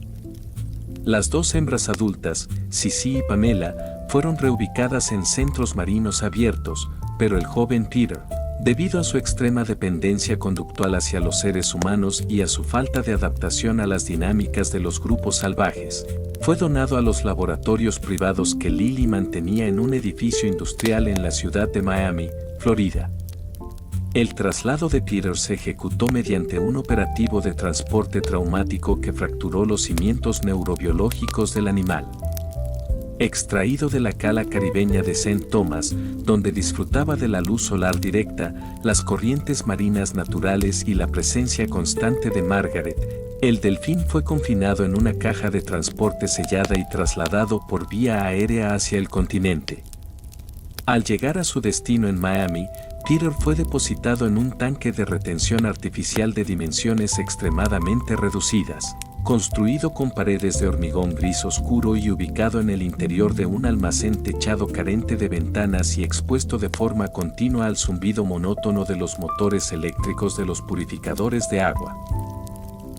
El entorno en Miami constituía la antítesis absoluta del espacio de comunicación que Margaret había diseñado. En este nuevo confinamiento, Peter se encontró en una soledad acústica y visual total. El tanque era tan estrecho que apenas le permitía realizar giros longitudinales elementales, y las superficies de hormigón reflejaban sus propios pulsos de ecolocalización en un eco caótico que saturaba sus receptores sensoriales. Privado de los estímulos cotidianos, de los juegos interactivos y, por encima de todo, del contacto físico y la voz de la investigadora a la que consideraba su único referente social y afectivo en el mundo, el delfín mular entró de forma inmediata en una depresión clínica profunda y letal. El animal rechazaba sistemáticamente las raciones de alimento que los técnicos arrojaban al agua, permaneciendo flotando inmóvil en el centro del tanque oscuro, emitiendo silbidos desgarradores de baja frecuencia que se perdían en el silencio del almacén abandonado. Parte 10. El silencio voluntario y el suicidio del cetáceo. La tragedia final que selló el legado del proyecto Delfín ocurrió a las pocas semanas del traslado a Florida, en el año 1966. Rick O'Berry, un especialista en comportamiento de mamíferos marinos que colaboraba estrechamente en el mantenimiento de las instalaciones de Miami, recibió una llamada de urgencia de los técnicos del almacén. Peter, el delfín mular que había aprendido a vocalizar sílabas humanas en las aguas caribeñas de St. Thomas, había entrado en una fase terminal de postración psicológica. Al llegar al lugar, los cuidadores presenciaron un acto que desafiaba los dogmas biológicos de la época y que pasaría a la historia de la ciencia como el primer suicidio documentado de un cetáceo consciente. Para comprender la naturaleza del deceso de Peter, es indispensable analizar la fisiología respiratoria de los mamíferos marinos. A diferencia de los seres humanos y otros animales terrestres, en quienes la respiración es un reflejo autonómico e involuntario gestionado por el tallo cerebral, los delfines poseen un sistema de respiración voluntaria. Cada entrada y salida de aire a través de su espiráculo requiere una decisión cortical consciente. El animal debe elegir activamente subir a la superficie, abrir el orificio respiratorio, inhalar el oxígeno y regresar al medio líquido. Esta adaptación evolutiva implica que, si un cetáceo experimenta un sufrimiento psicológico o físico intolerable, posee la capacidad neurobiológica de detener su propio sistema vital mediante un acto de pura voluntad individual. Aquel día del año 1966, ante las miradas impotentes de los técnicos del laboratorio, Peter se hundió lentamente hasta el fondo del estrecho tanque de hormigón gris oscuro. El animal no luchó, no emitió silbidos de auxilio ni mostró los espasmos musculares propios de un ahogamiento accidental. Simplemente, se negó a subir a la superficie. El delfín mantuvo su espiráculo herméticamente cerrado en las profundidades del agua, decidiendo de forma consciente no volver a realizar la inhalación de oxígeno que sostenía su biología. Tras varios minutos de inmovilidad absoluta bajo el agua estancada, su inmenso corazón se detuvo por falta de oxigenación, entregando su cuerpo sin vida al fondo del tanque. Cuando la noticia llegó a St. Thomas, Margaret Haulover comprendió de inmediato que Peter no había muerto debido a una infección médica o a un fallo orgánico imprevisto. El animal se había quitado la vida debido al dolor inconsolable de la separación y al aislamiento absoluto de su entorno social. Las repercusiones de este suceso sacudieron los cimientos de la psicología comparada y la ética científica internacional. La comunidad académica se vio forzada a sostener un debate incómodo sobre los límites del confinamiento animal. La muerte de Peter demostró de forma empírica que los cetáceos no eran meros recursos biológicos programados por el instinto, sino seres dotados de una complejidad emocional, una autoconciencia y una capacidad de sufrimiento tan profundas que preferían la muerte voluntaria antes que la privación de su libertad y de sus vínculos afectivos. El trágico desenlace del proyecto de John C. Lilly clausuró para siempre las investigaciones de inmersión doméstica masiva, transformando la historia de la caza de los delfines en una advertencia moral imperecedera sobre la soberbia de la ciencia humana cuando intenta colonizar los misterios de una mente ajena. Part 1. El epílogo de la soberbia científica y el destino de los personajes. Tras el trágico final de Peter en el año 1966, el Instituto de St. Thomas quedó abandonado a la erosión del mar Caribe y a las leyendas locales. La Casa de los Delfines, que alguna vez albergó las consolas de grabación más avanzadas y los sueños de la comunicación interespecies financiada por la NASA, se transformó gradualmente en una ruina de hormigón inundada por las mareas. Los caminos de los protagonistas de esta deriva científica se separaron de forma irreversible, marcados por las secuelas de un experimento que alteró sus vidas para siempre. El Dr. John Cunningham Lilly continuó su viaje hacia los abismos de la conciencia humana y animal, alejándose definitivamente de la ortodoxia metodológica. Lily pasó las décadas de los años 1970 y 1980 inmerso en el estudio del aislamiento sensorial, combinando el uso de tanques de privación con sustancias anestésicas y disociativas como la ketamina. A pesar de la muerte de Peter, el neurofisiólogo mantuvo hasta el fin de sus días en el año 2001 la firme convicción de que los delfines formaban parte de una red de inteligencia planetaria superior conectada con entidades cósmicas avanzadas, una postura que lo marginó por completo de los congresos científicos oficiales pero que lo convirtió en un icono de culto para la contracultura global del siglo XX. Por su parte, Margaret Howlova decidió permanecer en la isla de St. Thomas, manteniendo una relación de profundo silencio y respeto hacia la memoria de la investigación. Margaret nunca buscó el beneficio económico ni la fama mediática a través de la publicación de las intimidades del laboratorio. Se casó, formó una familia y habitó la isla como una ciudadana común, custodiando los diarios de campo originales y las cintas magnetofónicas que registraron los chirridos de Peter intentando pronunciar palabras humanas. No fue sino hasta las primeras décadas del siglo XXI cuando la investigadora aceptó participar en documentales históricos para relatar, con una serenidad clínica libre de arrepentimientos vulgares, la verdad sobre los meses que pasó sumergida en el agua con el cetáceo, recordando a la humanidad el precio biológico y humano que se paga cuando se quiebran los límites éticos de la curiosidad científica.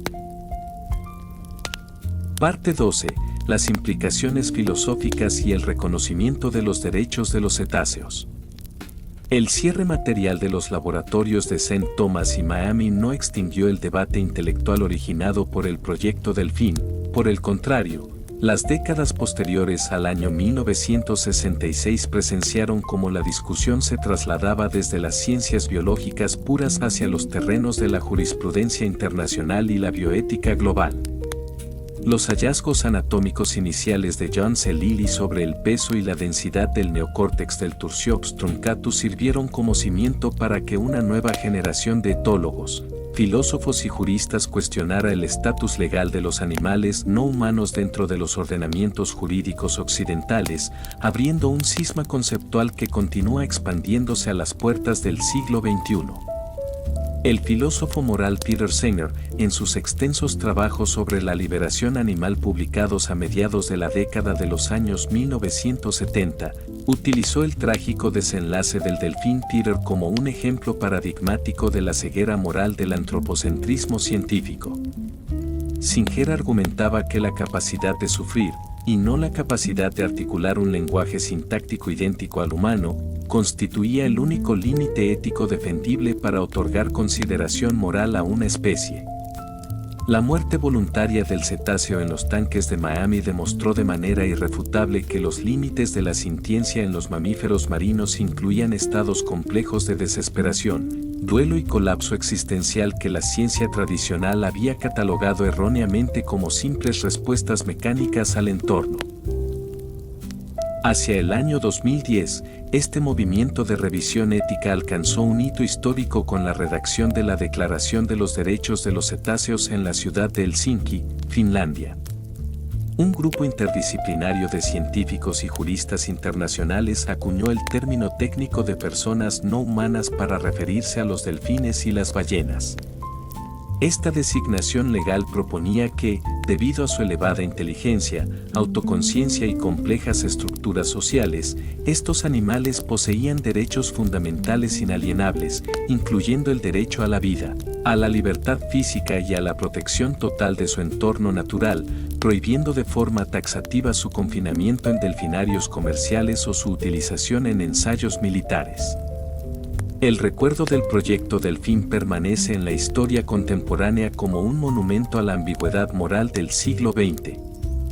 La audaz e imprudente tentativa de derribar las barreras de comunicación interespecie demostró que el verdadero desafío de la humanidad no radica en encontrar otras inteligencias en el cosmos profundo, sino en desarrollar la madurez ética necesaria para respetar y convivir con las mentes extraordinarias que ya habitan los océanos de nuestro propio planeta.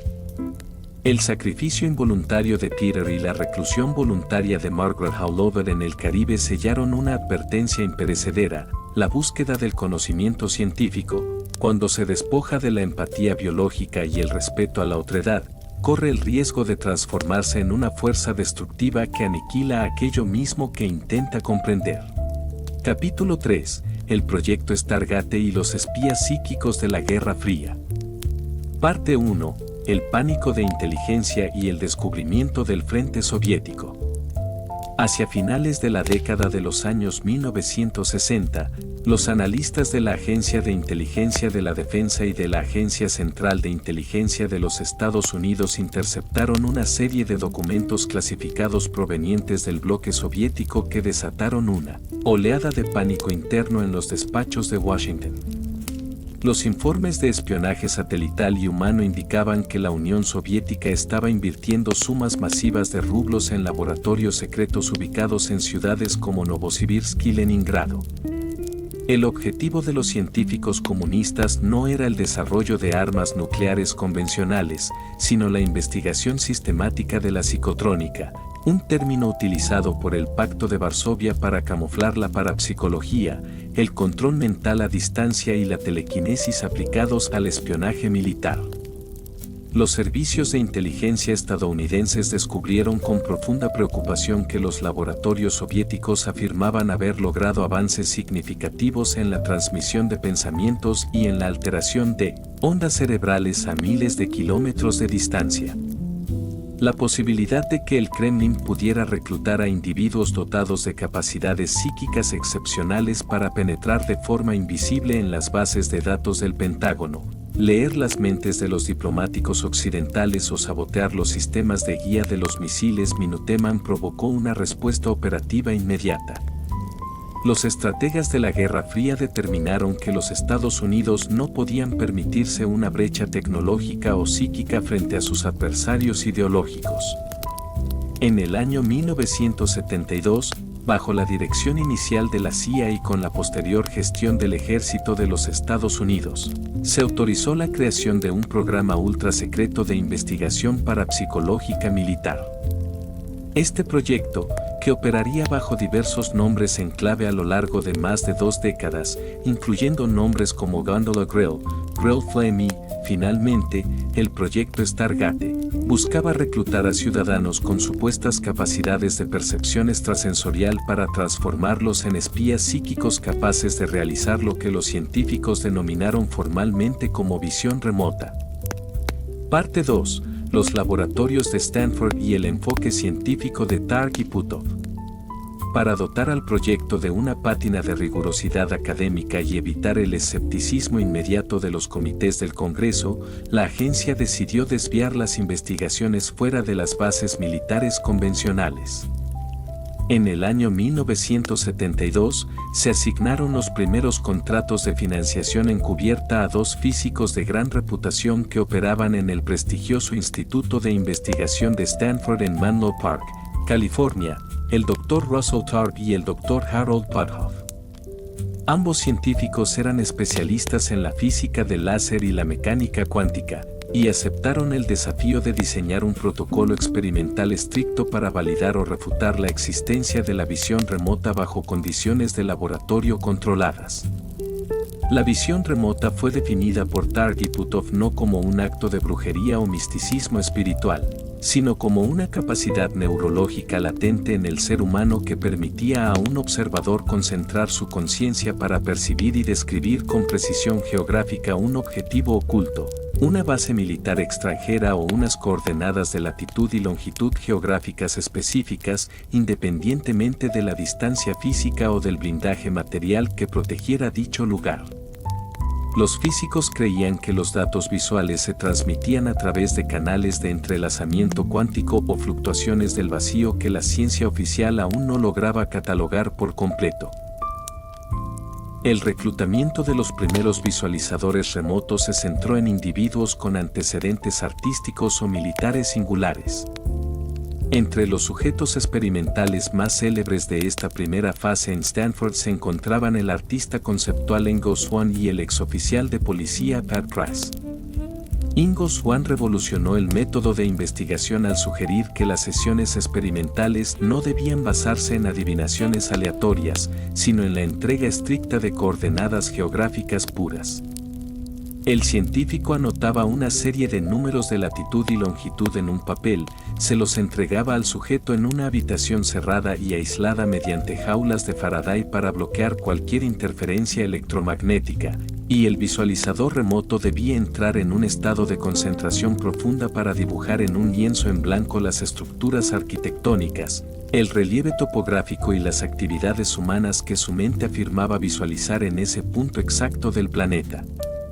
Parte 3. El experimento Semipalatinsky y la consolidación del espionaje psíquico. El momento en que el proyecto Stargate dejó de ser un experimento teórico para convertirse en una herramienta de inteligencia operativa de primer orden ocurrió a mediados del año 1974. En los despachos del Pentágono, los analistas de la Agencia de Inteligencia de la Defensa se encontraban frustrados por la incapacidad de los satélites espías de la serie Corona para captar el interior de un complejo militar soviético altamente clasificado ubicado en las cercanías de Semipalatinsk, en la República Socialista Soviética de Kazajistán. Los servicios de inteligencia tradicionales sabían que el Kremlin ejecutaba actividades anómalas en ese emplazamiento subterráneo, pero desconocían si se trataba de una fábrica de armas biológicas, un silo de misiles balísticos intercontinentales de nueva generación o un laboratorio de desarrollo tecnológico nuclear avanzado.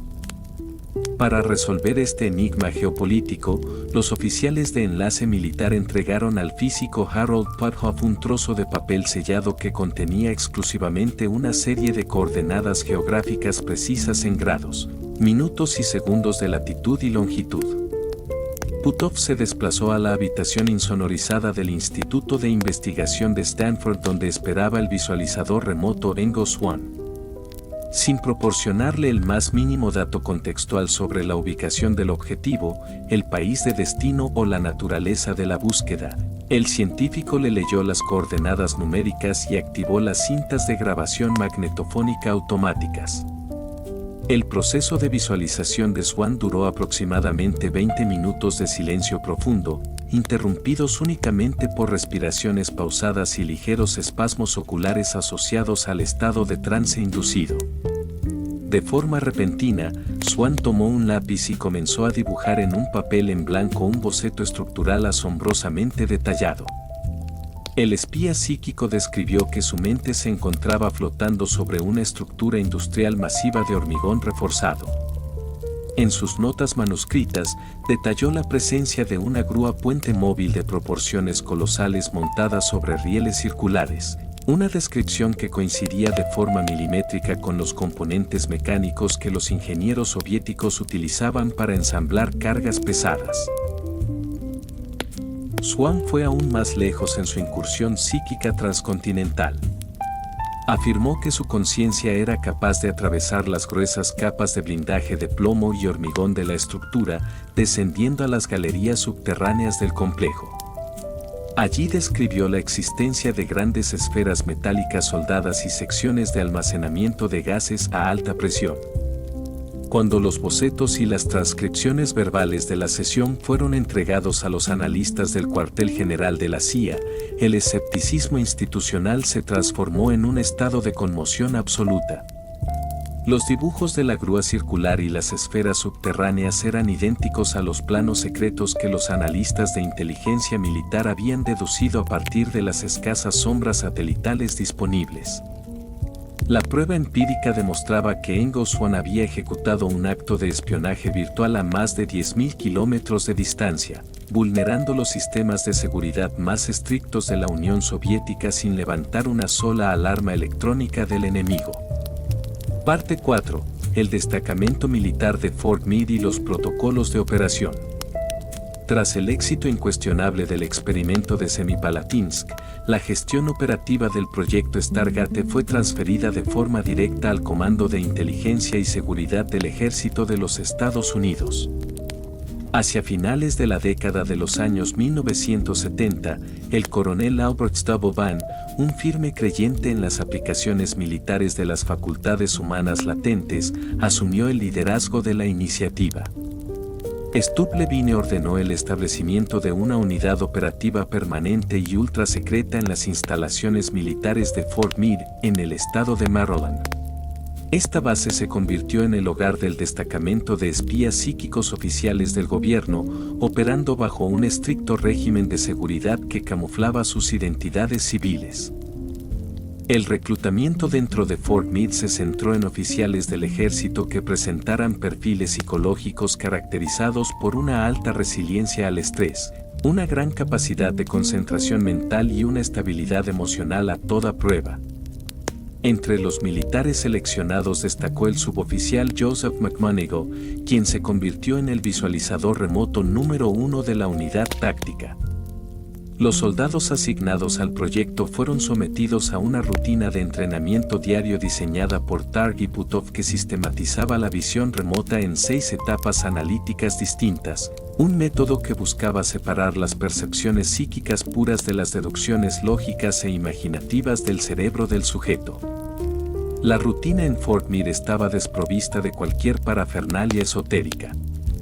Las sesiones de espionaje psíquico se ejecutaban en una pequeña edificación de madera conocida internamente como la edificación número 2510. Las habitaciones eran monótonas, pintadas de color gris neutro y amuebladas únicamente con una mesa de madera, 2 sillas y una luz tenue regulable. El visualizador remoto operaba en total aislamiento acústico junto a un monitor o entrevistador militar. El entrevistador era el único que conocía el código de identificación del objetivo y guiaba verbalmente al soldado a través del plano mental, instándolo a describir las texturas físicas, las temperaturas locales, los olores y las formas geométricas del lugar remoto. Este destacamento militar psíquico fue desplegado de forma activa en decenas de crisis internacionales. Durante la crisis de los rehenes en Irán en el año 1979, los visualizadores remotos de Fort Meade fueron empleados para localizar de forma continua los escondites subterráneos donde los estudiantes revolucionarios mantenían cautivos a los diplomáticos estadounidenses, proporcionando datos sobre los movimientos de los guardias iraníes que los satélites ópticos eran incapaces de captar debido a los techos de los edificios de Teherán. Aunque los críticos internos de la comunidad de inteligencia argumentaban que los datos psíquicos presentaban márgenes de error estadístico amplios, el Pentágono mantuvo las operaciones activas durante años, temiendo que prescindir de esta herramienta sensorial les dejara en una situación de inferioridad estratégica ante los avances desconocidos del bando soviético. Parte 5. El enigma del astillero de Severodvinsk y el submarino Tifón. Hacia finales del año 1979, los analistas del Comando de Inteligencia y Seguridad del Ejército de los Estados Unidos se enfrentaron a uno de los secretos industriales más herméticos de la Unión Soviética.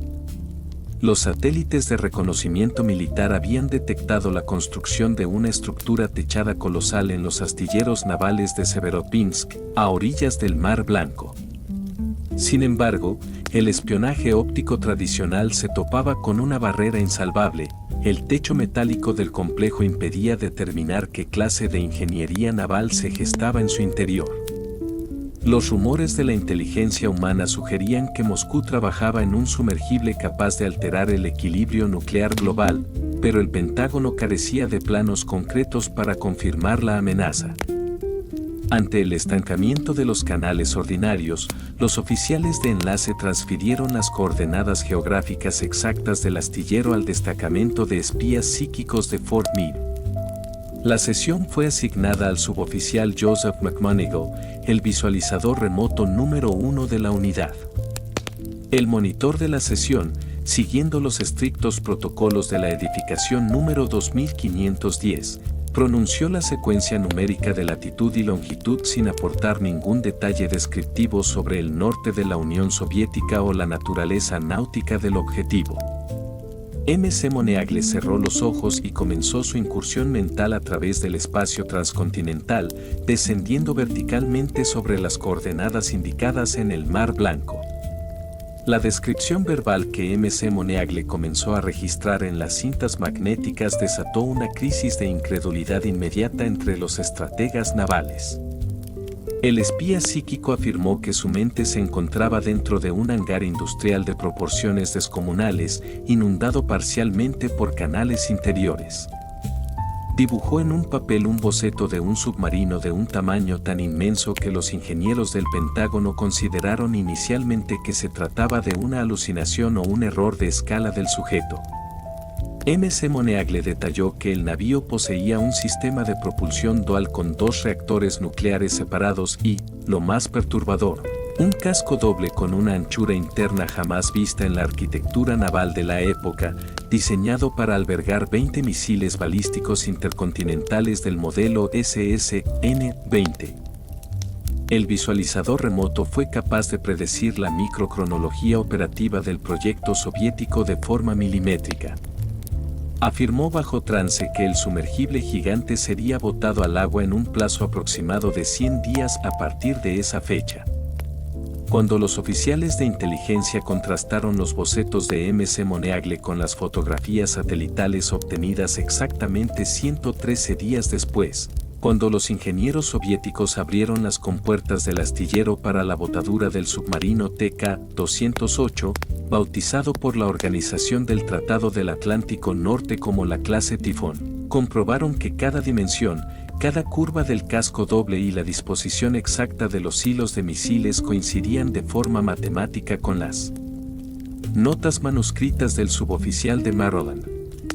Este logro consolidó la relevancia estratégica del proyecto Stargate ante el Estado Mayor Conjunto, demostrando que los límites de la percepción extrasensorial militarizada eran capaces de atravesar los secretos industriales más resguardados de la Guerra Fría. Parte 6. La fase Grell Flame y la caza psíquica de satélites soviéticos. Hacia principios de la década de los años 1980, el proyecto Stargate entró en su fase de mayor integración con los servicios de inteligencia exterior bajo el nombre en clave de Operación Grell Flame.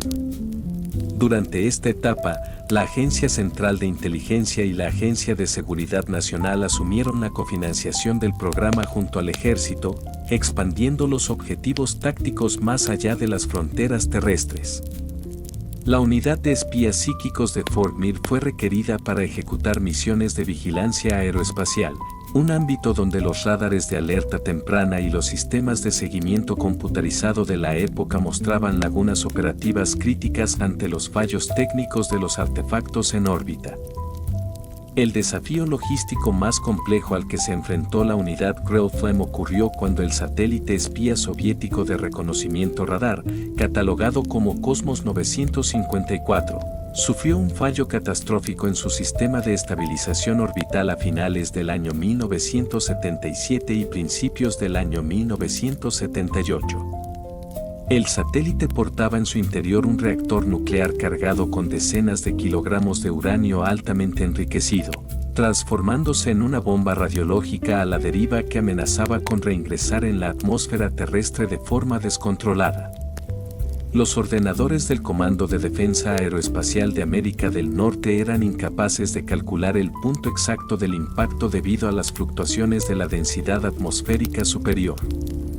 Ante la inminencia de un desastre nuclear global en territorio civil, los oficiales de la CIA recurrieron a los visualizadores remotos de la edificación número 2510. Los monitores entregaron a los espías psíquicos únicamente el número de registro del satélite soviético. Joseph M.C. Moneagle y otros miembros del destacamento militar entraron en trance, proyectando su conciencia hacia los límites de la atmósfera terrestre. Los visualizadores describieron una estructura metálica cilíndrica girando caóticamente sobre su eje, envuelta en una ionización térmica incipiente. M.C. Moneagle logró predecir, con un margen de error temporal mínimo, el vector de caída del artefacto, señalando en sus diagramas manuscritos una zona desértica y congelada del noroeste de Canadá.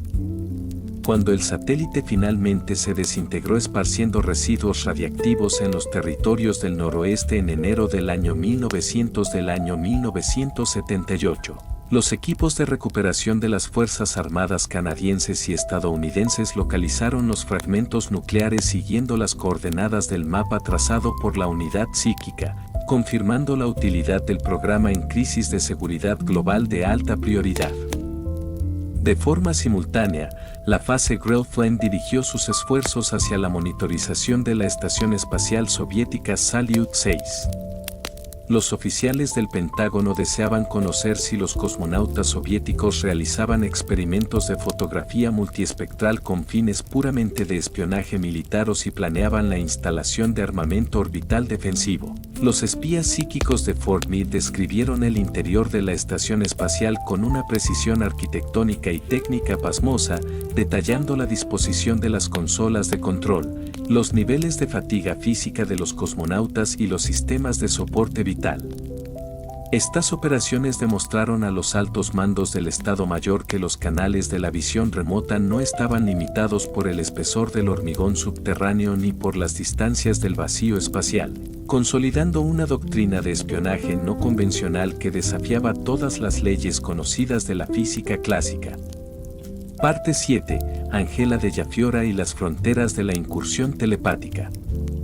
Hacia mediados de la década de los años 1980, el proyecto Stargate diversificó sus metodologías de investigación al incorporar perfiles que se alejaban de la rigidez matemática de la visión remota coordinada por coordenadas geográficas.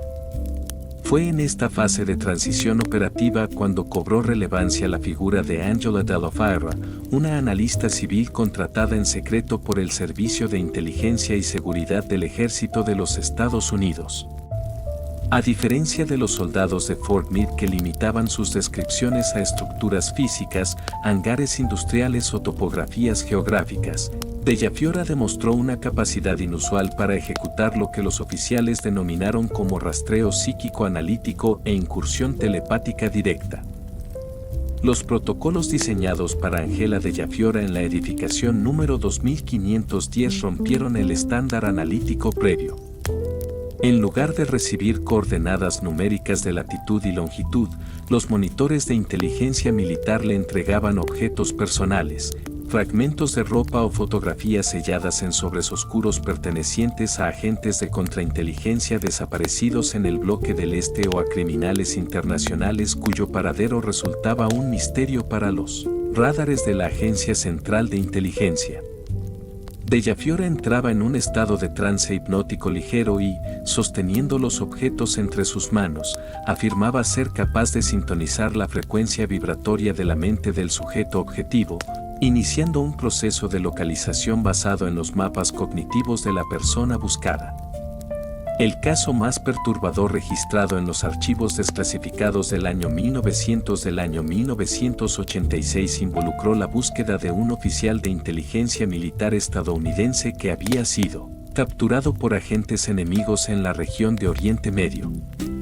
Los métodos satelitales ordinarios no lograban determinar si el agente seguía con vida o en qué celda subterránea permanecía confinado.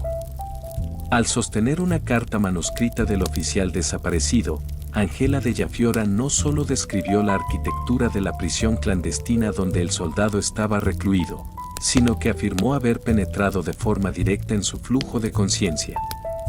La analista transcribió verbalmente los monólogos internos del prisionero, sus estados de delirio febril, los métodos de tortura psicológica a los que estaba siendo sometido y los nombres clave de los interrogadores extranjeros que operaban en el recinto.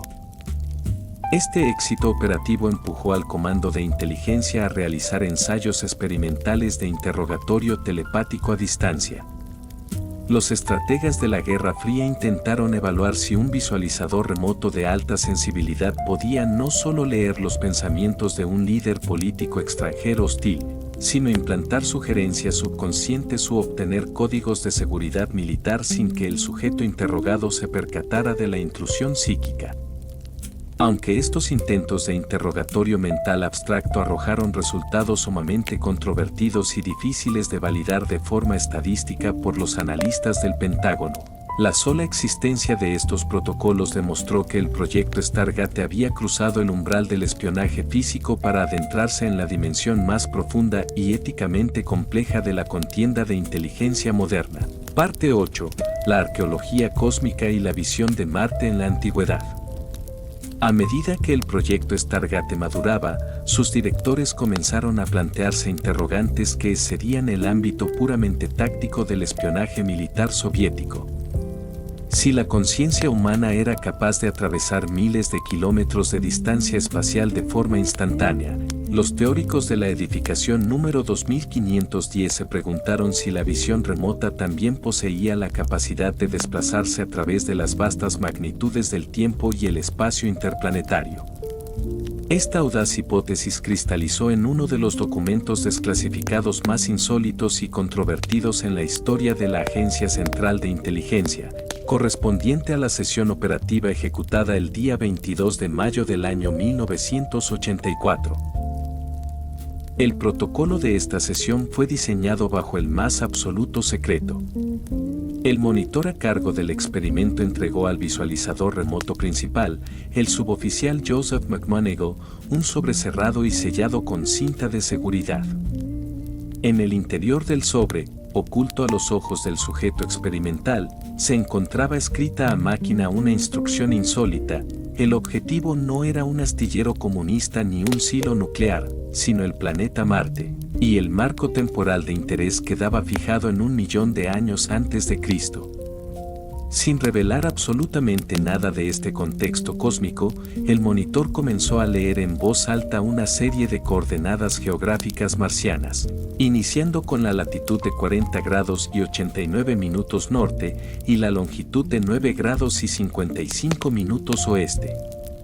M.C. Moneagle entró en un estado de concentración hipnótica profunda y su voz, grabada en las cintas magnéticas de la época, comenzó a describir un panorama desolador que desafiaba toda la lógica militar de la Guerra Fría. El espía psíquico relató que su conciencia se encontraba inmersa en una tormenta de polvo amarillenta y rojiza de proporciones apocalípticas. Al estabilizar su visión remota bajo las órdenes del monitor, M.C. Moneagle describió la existencia de inmensas estructuras megalíticas, pirámides de piedra pulida que empequeñecían cualquier construcción de la antigüedad terrestre, y obeliscos colosales diseñados para resistir la furia de cataclismos geológicos extremos. Guiado por las coordenadas subsiguientes que el monitor le proporcionaba, el visualizador remoto fue instruido para penetrar en el interior de estas ciclópeas estructuras piramidales. Su descripción se tornó profundamente sombría. En los salones abovedados subterráneos, M.C. Moneagle afirmó percibir los restos de una civilización alienígena al borde de la extinción masiva.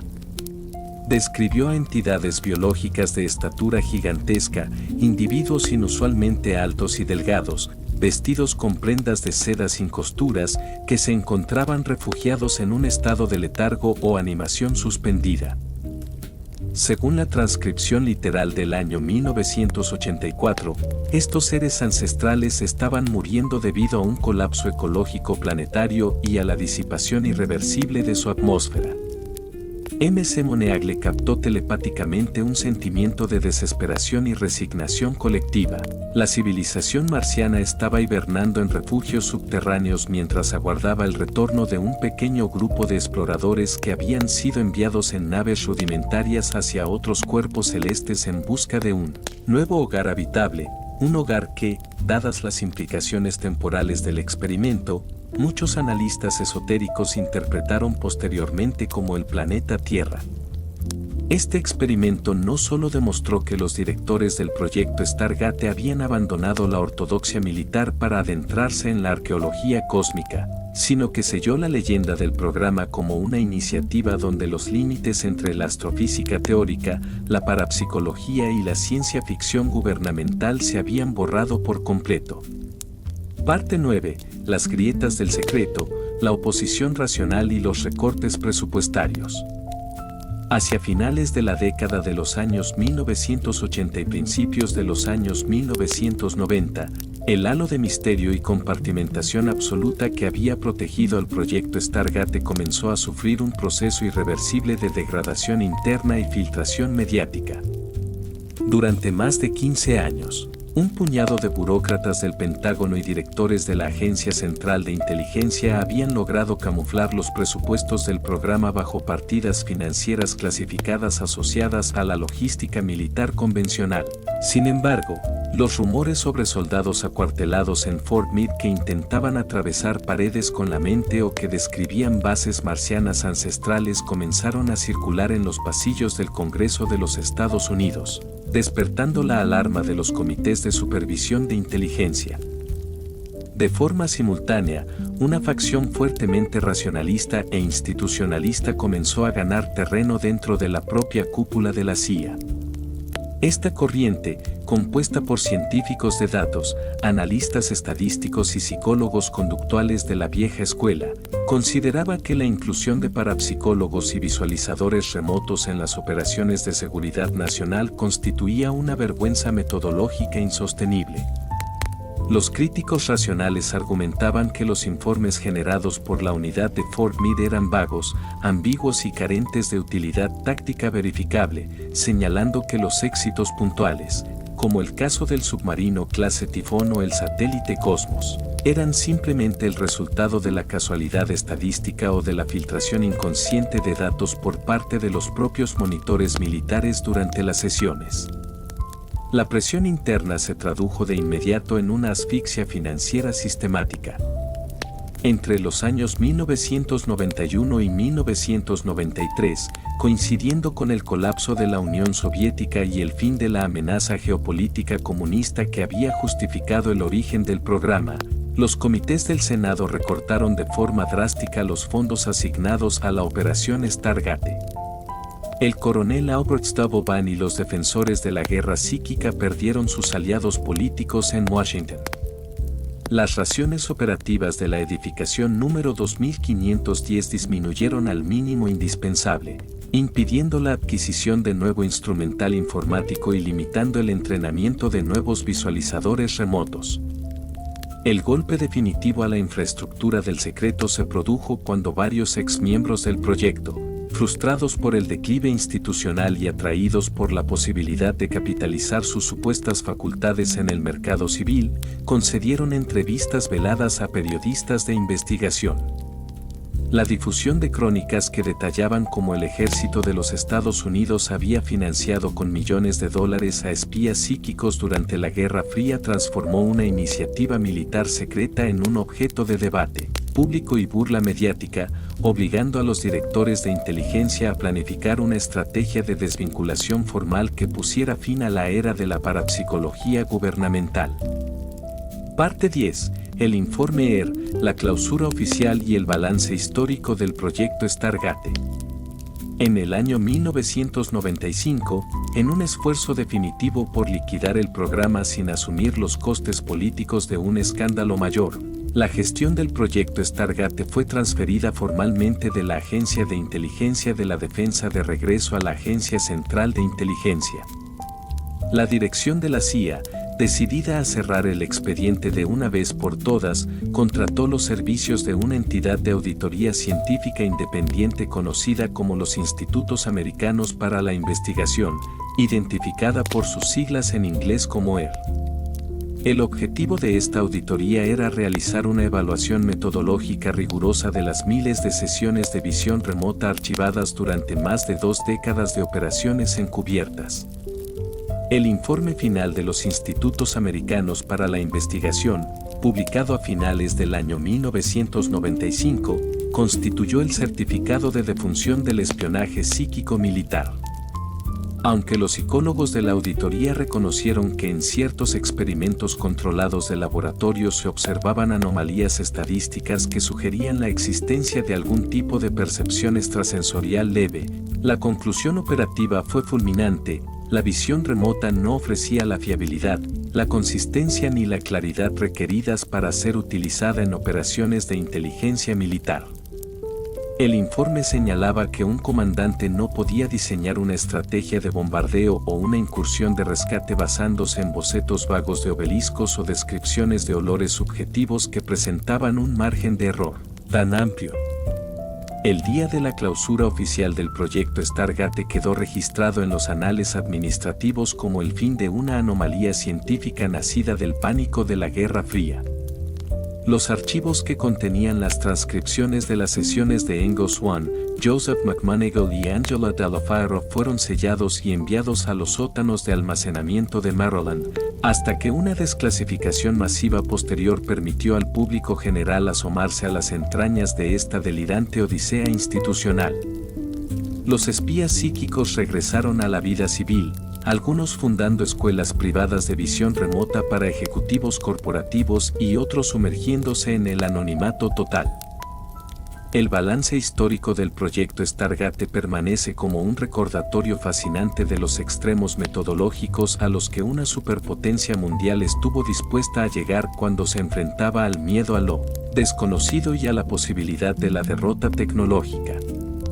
Durante más de 20 años, en la penumbra de la edificación número 2510, los científicos del gobierno y los soldados de Fort Meade intentaron mapear los límites de la conciencia humana con la misma rigurosidad con la que se diseñaban los misiles nucleares. Su fracaso operativo no borra el valor de su osadía conceptual, dejando para la posteridad una crónica única donde la ciencia oficial, el espionaje geopolítico y la exploración cuántica de la mente se fundieron en un solo relato de soberbia y misterio. Capítulo 4. El proyecto Chater y los expedientes de la verdad química. Parte 1. Los orígenes del narcoanálisis militar en la posguerra. El cimiento de las operaciones de control mental y manipulación farmacológica que definieron la Guerra Fría no se originó en el vacío institucional de la década de los años 1950, sino en las lecciones logísticas y los vacíos éticos heredados de la Segunda Guerra Mundial. Hacia el año 1947, los altos mandos de la Oficina de Inteligencia Naval de los Estados Unidos se encontraron ante un escenario geopolítico inédito y amenazante: la necesidad de interrogar de forma rápida y masiva a espías enemigos, saboteadores y prisioneros de guerra del bloque soviético sin recurrir a la violencia física directa, la cual resultaba ineficiente y políticamente costosa ante los nuevos tribunales internacionales.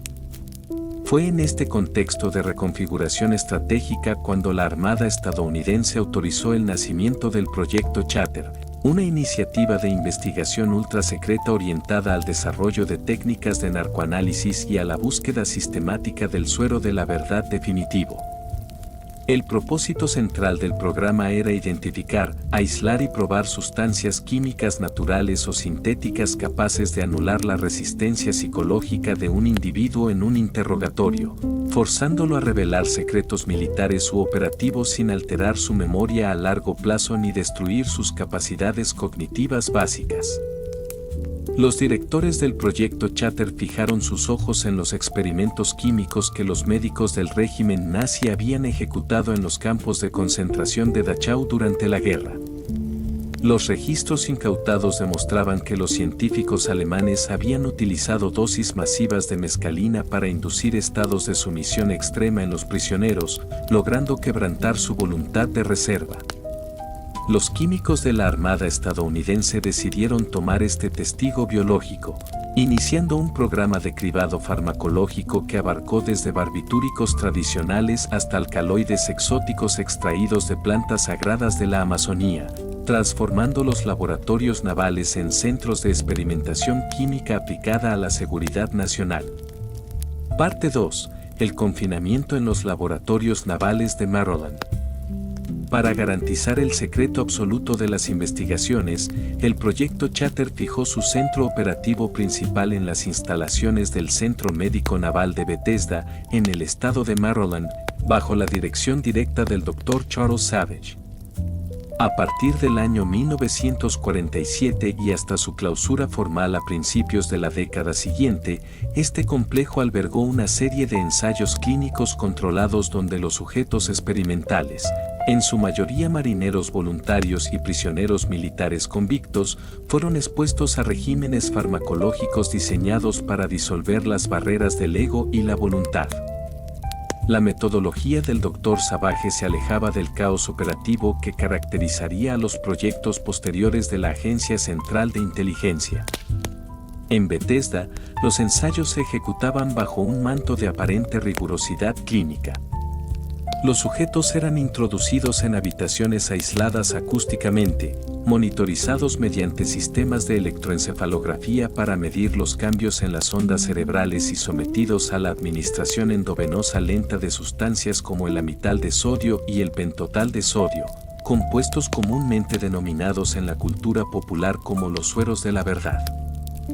El objetivo técnico no era inducir el sueño profundo del paciente, sino mantener al sujeto en un estado crepuscular semiconsciente, una ventana neurobiológica donde la corteza prefrontal del cerebro perdiera la capacidad de formular mentiras calculadas o defensas lógicas, pero conservara la facultad del habla. Durante estas sesiones de narcoanálisis, los interrogadores navales formulaban preguntas directas sobre códigos de transmisión, identidades de infiltrados o ubicaciones tácticas.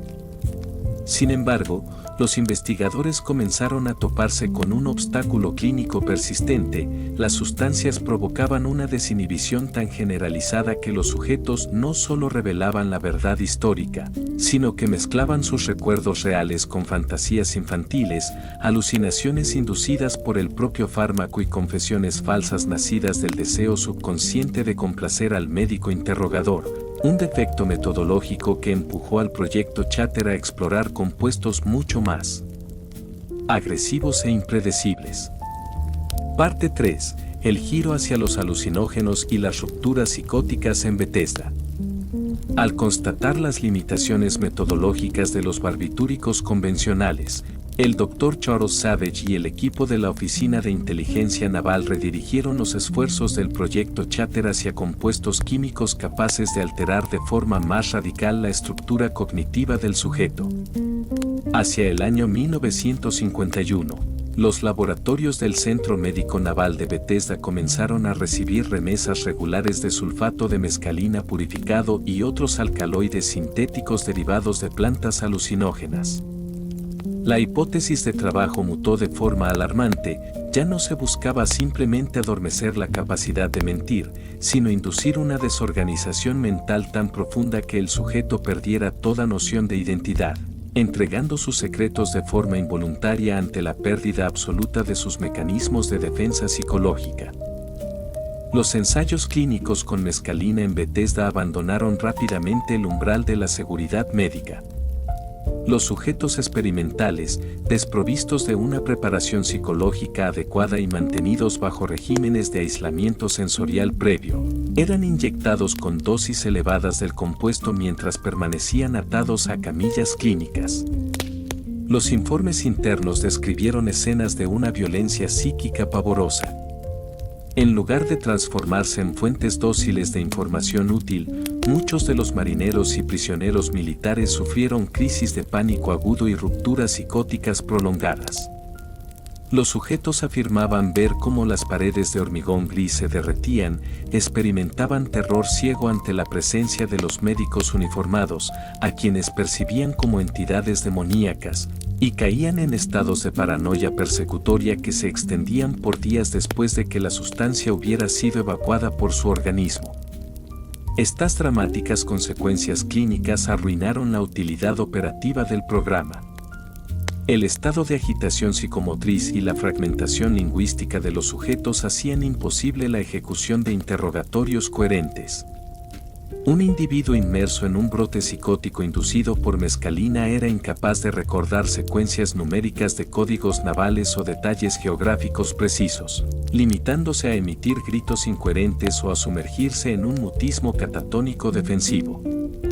Los investigadores navales comprendieron que la mescalina distorsionaba la realidad a un nivel tal que la verdad histórica buscada quedaba completamente sepultada bajo un abismo de alucinaciones incontrolables. El declive definitivo del proyecto Chatter se precipitó en el año 1953. La acumulación de informes médicos desfavorables, el creciente riesgo de incidentes fatales dentro de las instalaciones de Maryland y el nacimiento de iniciativas mucho más ambiciosas y agresivas por parte de la Agencia Central de Inteligencia llevaron a los altos mandos de la Armada a decretar la clausura oficial del programa. Los presupuestos fueron congelados en junio de ese mismo año y los expedientes químicos recopilados por el Dr. Savage se archivaron bajo estrictos protocolos de seguridad militar. Aunque el proyecto Chatter terminó formalmente sus operaciones, sus metodologías, sus fracasos clínicos y, sobre todo, su obsesión por instrumentalizar la química cerebral abrieron las puertas de par en par para que la CIA asumiera el control absoluto de la experimentación humana en la Guerra Fría. Parte 4. La transición al proyecto Bluebeard y la búsqueda de la amnesia inducida. La clausura operativa de las investigaciones navales no significó el fin de la experimentación psicofarmacológica gubernamental, sino su transferencia a una estructura de espionaje mucho más agresiva y desprovista de control ético. En el año 1950, anticipándose al cierre del proyecto Chatter, la Agencia Central de Inteligencia decidió que el control de la mente humana era un asunto demasiado crucial como para dejarlo bajo la jurisdicción exclusiva de los laboratorios de la Armada. Bajo la dirección del director de Inteligencia Central, Roscoe Helen Coater, la CIA autorizó el nacimiento del proyecto Bluebeard, una iniciativa ultra secreta que redefinió los objetivos estratégicos de la seguridad nacional al pasar de la simple búsqueda de un suero de la verdad a la manipulación integral de la psique humana. El proyecto Bluebeard introdujo una innovación conceptual profundamente perturbadora en los manuales de la Guerra Fría, la creación operativa de la amnesia inducida y la fragmentación artificial de la personalidad. Los estrategas de la agencia postularon que el espía perfecto no era aquel que resistía el interrogatorio mediante la fuerza de su voluntad, sino aquel cuyo cerebro había sido condicionado químicamente para olvidar por completo las misiones ejecutadas. El objetivo técnico era lograr que un agente estadounidense pudiera ser capturado por los servicios secretos soviéticos y, a pesar de ser sometido a torturas o narcoanálisis intensivos en las prisiones de Moscú, fuera físicamente incapaz de revelar información debido a que los recuerdos específicos habían sido sepultados detrás de una barrera neurológica artificial instalada por sus propios superiores. Para alcanzar este nivel de control biológico, los científicos del proyecto Bluebeard diseñaron protocolos combinados que entrelazaban la administración masiva de barbitúricos de acción rápida con sesiones prolongadas de hipnosis profunda y terapia electroconvulsiva. En instalaciones secretas ubicadas fuera del territorio continental estadounidense, los investigadores de la agencia sometían a los sujetos a ciclos de sueño inducido químicamente que se extendían por semanas. Al despertar a los individuos en estados de severa desorientación espacio-temporal, los psiquiatras aplicaban descargas eléctricas de alta intensidad directamente en los lóbulos frontales con el propósito deliberado de borrar los mapas de memoria reciente, un proceso clínico destructivo que abría las puertas a la fase más radical del programa, la reprogramación conductual de la víctima. Una vez que la memoria original había sido erradicada o compartimentada mediante descargas y fármacos, los operadores del proyecto Bluebeard intentaban implantar falsos recuerdos y crear identidades secundarias escindidas en el subconsciente del sujeto. A través de sugerencias posthipnóticas repetidas de forma monótona mediante grabaciones magnetofónicas durante el sueño, los científicos buscaban fraccionar la psique en múltiples compartimentos estancos, una técnica con la que pretendían activar o desactivar destrezas operativas o memorias específicas mediante el uso de palabras clave o estímulos visuales predeterminados, sentando las bases metodológicas de un control total que alcanzaría su máxima y más siniestra expresión en las fases subsiguientes de la agencia. Parte 5. La mutación a Proyecto Artichoke y los interrogatorios clandestinos en ultramar. En el mes de agosto del año 1951, la cúpula operativa de la Agencia Central de Inteligencia ejecutó una reestructuración administrativa profunda de sus programas de control mental, rebautizando el proyecto Bluebeard con el nuevo nombre en clave de Proyecto Artichoke. Bajo la dirección de la Oficina de Seguridad de la agencia, el proyecto Artichoke adoptó un enfoque metodológico mucho más agresivo, despojándose de cualquier pretensión de investigación puramente clínica o médica. La premisa central del programa se volvió crudamente pragmática y defensiva. Los estrategas estadounidenses necesitaban validar si las técnicas de interrogatorio químico, la hipnosis coercitiva y la privación sensorial podían ser utilizadas de forma ofensiva en escenarios reales contra espías soviéticos, saboteadores extranjeros y agentes sospechosos de doble lealtad. Para eludir las restricciones legales de la jurisdicción federal de los Estados Unidos y evitar que los severos efectos secundarios de los experimentos llamaran la atención de la opinión pública, los directores del proyecto Artichoke trasladaron las fases operativas críticas a una red de bases militares y casas de seguridad clandestinas ubicadas en el extranjero, principalmente en zonas ocupadas de Alemania Occidental, Japón y bases militares secretas en el Canal de Panamá. En estos centros de detención sin control judicial, los equipos médicos y de contrainteligencia de la agencia dispusieron de un suministro continuo de sujetos experimentales no voluntarios, identificados en los manuales de la época como individuos prescindibles. Los métodos aplicados en estas instalaciones de ultramar combinaban el uso de sustancias de alta toxicidad con la inducción deliberada de estados de terror psicológico absoluto. Los interrogadores del proyecto Artichoke diseñaron la técnica conocida como el régimen de cóctel químico alternado, administrando dosis masivas de estimulantes como las anfetaminas inmediatamente después de inyecciones profundas de barbitúricos de acción rápida. Este contraste farmacológico violento sumergía a los detenidos en un estado de desorientación extrema y pánico neurológico, rompiendo sus defensas cognitivas y forzándolos a confesar redes de espionaje completas mientras creían estar perdiendo la cordura o la vida. De forma paralela, el proyecto Artichoke exploró los límites del condicionamiento hipnótico aplicado a la ejecución de operaciones de eliminación física. Los investigadores intentaron determinar si un agente extranjero capturado podía ser sometido a un lavado de cerebro tan profundo que pudiera ser transformado en un ejecutor involuntario, un sujeto programado para cometer un magnicidio o una acción de autosabotaje letal al regresar a su país de origen. Al finalizar estas sesiones de interrogatorio extremo en las casas de seguridad, los sujetos que presentaban daños neurológicos irreversibles o psicosis crónicas inducidas eran descartados o mantenidos en régimen de aislamiento perpetuo, consolidando una doctrina de contrainteligencia donde el respeto a los derechos humanos y a las convenciones internacionales de guerra quedaba completamente anulado en nombre de la supervivencia geopolítica del Estado. Parte 6. El preludio de MKUltra y la sombra de la operación en la tragedia de Frank Olsen. A medida que las técnicas del proyecto Artichoke se radicalizaban a principios de la década de los años 1950, las fronteras entre los investigadores de la Oficina de Seguridad de la agencia y los científicos del Cuerpo Químico del Ejército de los Estados Unidos en Fort Detrick, Maryland, comenzaron a disolverse por completo. Fue en este entramado de experimentación clandestina donde se cruzaron los destinos del Dr. Sidney Gottlieb y el bioquímico militar Frank Olsen, un especialista en armas biológicas y aerosoles bacteriológicos que colaboraba de forma estrecha en el desarrollo de los vectores de dispersión para las toxinas del gobierno. La proximidad de Olson a los secretos más oscuros de las operaciones en ultramar y sus crecientes dudas morales respecto a la ética de las investigaciones lo transformaron, de forma involuntaria, en el sujeto de estudio de la fase más sombría del control mental farmacológico.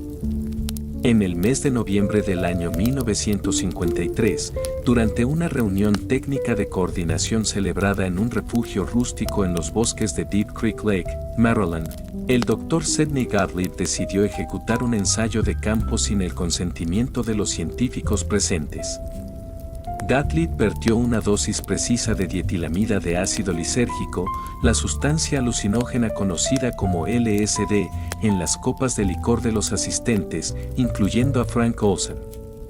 El propósito no declarado de la Oficina de Seguridad de la agencia era evaluar si la administración de este nuevo compuesto en un entorno social controlado provocaba que un científico de alto nivel con dudas ideológicas relajara sus defensas cognitivas y revelara sus intenciones ocultas de abandonar el programa o filtrar información clasificada a la prensa. La reacción neurobiológica de Frank Olsen ante el alucinógeno desató un colapso psicológico fulminante que se extendió durante varios días.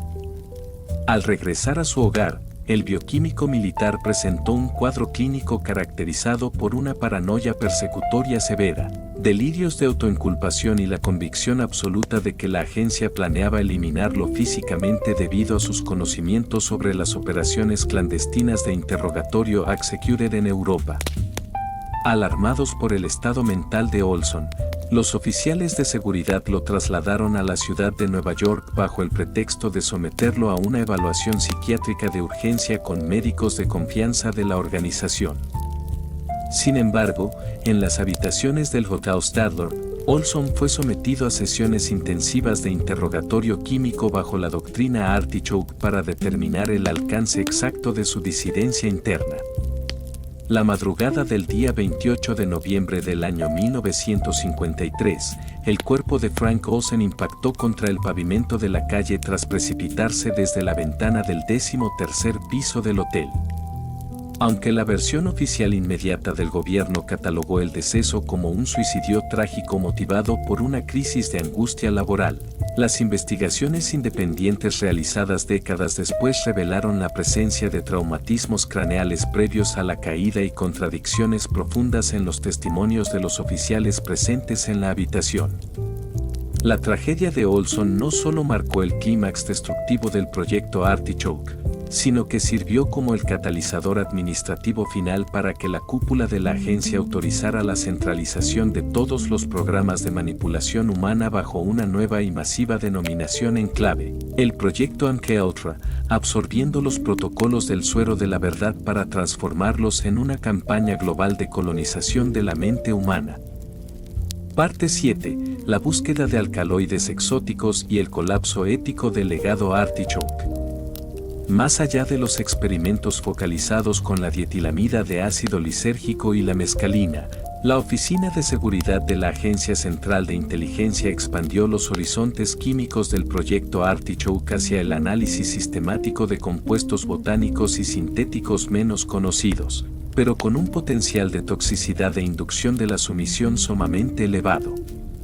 Los químicos del gobierno estadounidense establecieron un programa de cribado a gran escala que incluía el estudio de los derivados concentrados del cannabis, específicamente el acetato de tetrahidrocannabinol purificado, y diversos alcaloides del cornezuelo del centeno, conocidos en la literatura farmacéutica como los alcaloides del ergot. El objetivo técnico era refinar una sustancia líquida o gaseosa que pudiera ser administrada de forma imperceptible en la comida o el tabaco de un sujeto objetivo, anulando su capacidad de discernimiento sin provocar las coloridas alucinaciones visuales que hacían que el sujeto sospechara de una intervención externa. Los ensayos con extractos concentrados de cannabis se ejecutaron bajo un estricto secreto en laboratorios de contrainteligencia militar. Los investigadores descubrieron que la administración por vía oral de dosis industriales de estos aceites provocaba un estado de letargo profundo, desorientación temporal y una susceptibilidad extrema a las sugerencias verbales del interrogador. Sin embargo, al igual que había ocurrido con los barbitúricos en la fase inicial del proyecto Chatter, los sujetos experimentales a menudo caían en risas incontrolables, pérdida de la memoria a corto plazo o estados de sueño comatoso, lo que impedía la extracción de datos de inteligencia militar estructurados y fiables durante las breves ventanas de lucidez del prisionero. Por su parte, las investigaciones con los alcaloides del ergot buscaron capitalizar las propiedades vasoconstrictoras y neurotóxicas de estos compuestos para inducir estados artificiales de fatiga extrema y debilidad física en los sujetos sometidos a interrogatorio coercitivo. Los psiquiatras vinculados al proyecto Artichoke postularon de forma errónea que si el cuerpo de un detenido era llevado al límite del agotamiento físico mediante la manipulación química de su sistema circulatorio y nervioso, su voluntad psicológica de ocultar secretos militares colapsaría de forma simultánea. Las consecuencias clínicas de estos ensayos fueron devastadoras para la salud a largo plazo de los sujetos experimentales, provocando necrosis tisulares periféricas, cefaleas crónicas intolerables y daños neurológicos permanentes en el sistema motor de los marineros y prisioneros utilizados. El fin definitivo del proyecto Artichoke y su transición hacia el proyecto MKUltra dejaron tras de sí un panorama de devastación ética sin precedentes en la comunidad científica occidental. La instrumentalización de la medicina, la psiquiatría y la farmacología para fines de destrucción de la personalidad y tortura psicológica quebrantó de forma absoluta los principios del Código de Nuremberg del año 1947. El cual había establecido los límites éticos inalienables para la experimentación con seres humanos tras las atrocidades del régimen nazi. Los científicos y médicos que participaron en el proyecto Artichoke traicionaron el juramento hipocrático al transformar el conocimiento biomédico en un arma de opresión geopolítica, dejando un legado de desconfianza institucional y dolor humano que tardaría décadas en salir a la luz pública y que transformó para siempre la historia de la ciencia moderna en una advertencia sobre los peligros del poder estatal absoluto sobre la conciencia individual. Parte 8. La liquidación administrativa y la destrucción de archivos del proyecto Artichoke. Hacia mediados de la década de los años 1950, tras la absorción operativa total por parte del proyecto MKUltra, la cúpula de la Agencia Central de Inteligencia inició un proceso discreto de liquidación administrativa y borrado de huellas del proyecto Artichoke. El temor a que los registros detallados de los interrogatorios clandestinos en ultramar, los experimentos con marineros en Bethesda y las muertes no esclarecidas como la de Frank Olsen pudieran ser interceptados por comisiones parlamentarias o filtrados al ámbito civil empujó a los directores de seguridad a ordenar la destrucción y el archivo restringido de miles de páginas de notas manuscritas, grabaciones de audio y perfiles clínicos de los sujetos experimentales. El Dr. Sidney Gottlieb y los altos oficiales encargados de la División de Contrainteligencia coordinaron la transferencia de los escasos documentos supervivientes a las bóvedas de seguridad del Centro de Operaciones de la CIA en Langley, Virginia. Sin embargo, una parte sustancial de la memoria documental del proyecto Artichoke fue reducida a cenizas en los incineradores de Fort Detrick y de las bases alemanas, en un acto deliberado de amnesia institucional que buscaba proteger la reputación internacional de los Estados Unidos frente a las acusaciones de violaciones sistemáticas de los derechos humanos y crímenes biológicos, durante el periodo álgido de la contienda con la Unión Soviética. A pesar del esfuerzo burocrático por sepultar la verdad histórica del programa bajo toneladas de secreto de Estado, las investigaciones del Comité Church en el año 1975 y las demandas judiciales posteriores interpuestas por la familia de Frank Olsen lograron rescatar del olvido una fracción crítica de los diarios de campo y las directrices internas del proyecto Artichoke.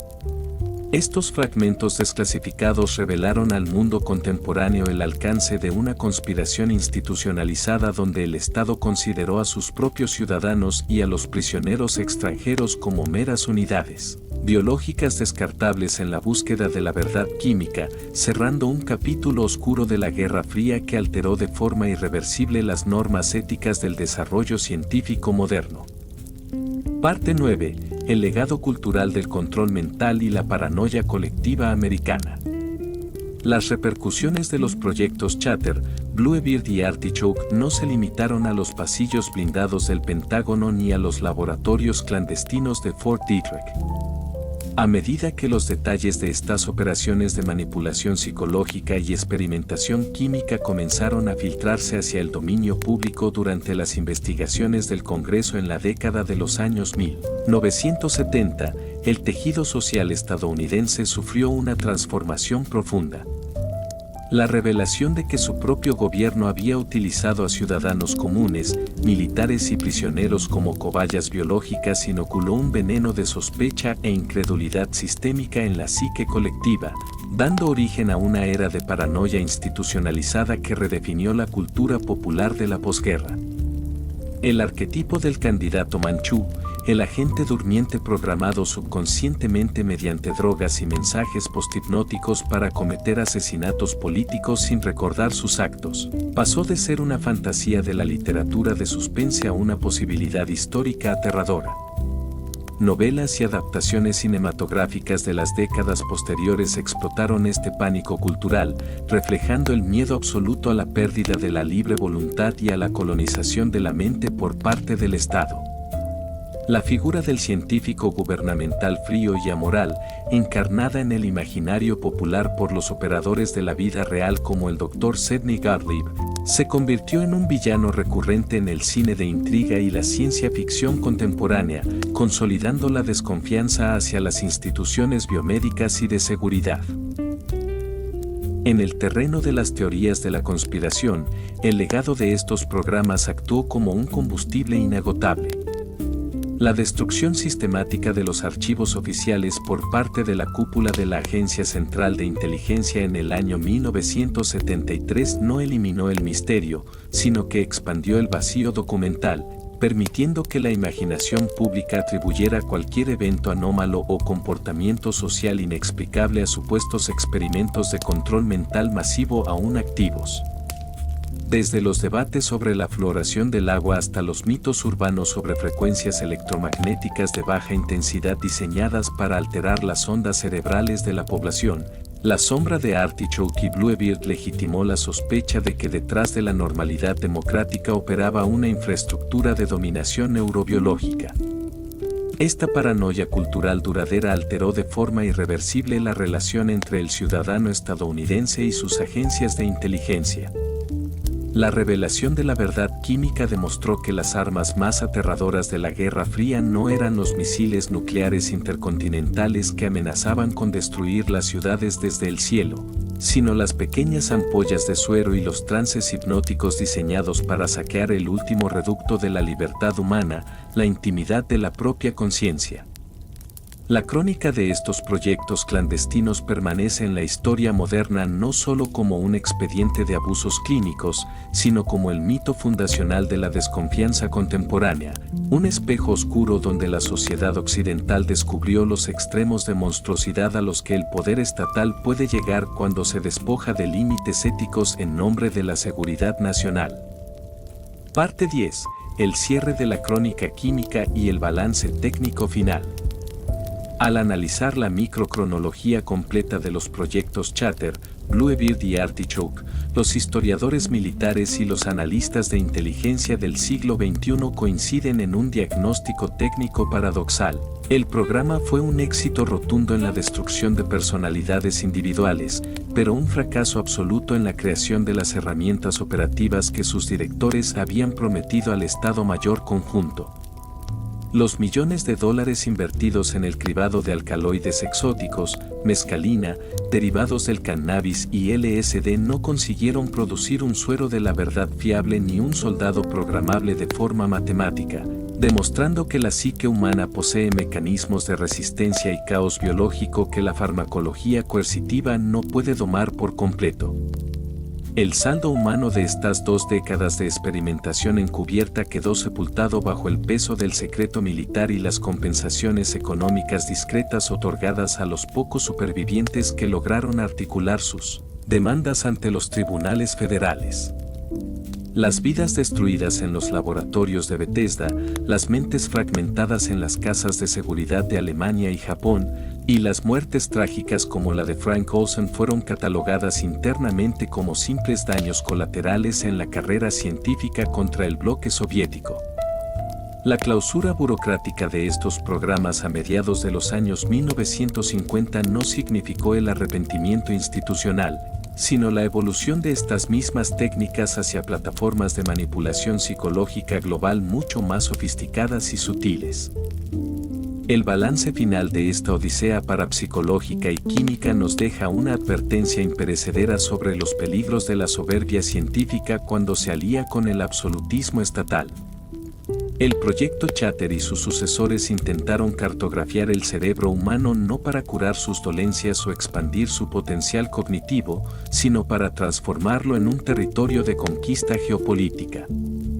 Al cerrar este capítulo de la investigación documental, queda de manifiesto que la verdadera defensa contra la intrusión psíquica no radica en el desarrollo de contramedidas farmacológicas ni en el aislamiento en jaulas de Faraday, sino en la vigilancia democrática estricta y el respeto innegociable a los derechos bioéticos fundamentales que protegen la soberanía de la mente individual frente a las ambiciones de control de cualquier imperio. Capítulo 5. El proyecto Horizon y la militarización del suelo lunar. Parte 1. El pánico del Sputnik y la necesidad del dominio cislunar.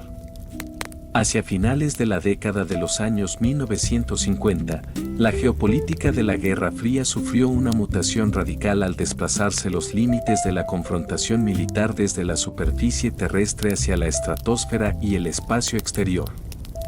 El lanzamiento exitoso del satélite artificial soviético Sputnik 1 en octubre del año 1957 causó una conmoción sin precedentes en las estructuras de defensa de los Estados Unidos. En cuestión de minutos, los estrategas del Pentágono comprendieron de inmediato que el bando comunista no solo poseía la capacidad tecnológica para colocar artefactos en órbita, sino que desarrollaría en el corto plazo misiles balísticos intercontinentales capaces de alcanzar cualquier ciudad norteamericana en cuestión.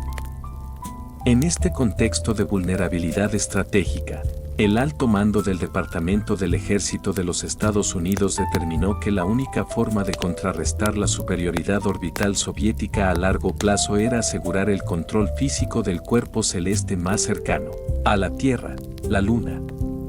En el año 1959, bajo el más estricto secreto militar, la Agencia de Misiles Balísticos del Ejército, liderada administrativamente por el general de división John Matheress y coordinada técnicamente por el célebre científico aeroespacial alemán Wernher von Braun, recibió la orden de diseñar un plan logístico detallado para la construcción de una base militar permanente en la superficie lunar.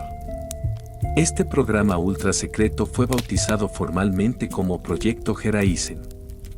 La premisa central del proyecto Horizon era crudamente pragmática. Los Estados Unidos necesitaban establecer un puesto de avanzada fortificado en la Luna antes de que la Unión Soviética ejecutara una maniobra similar.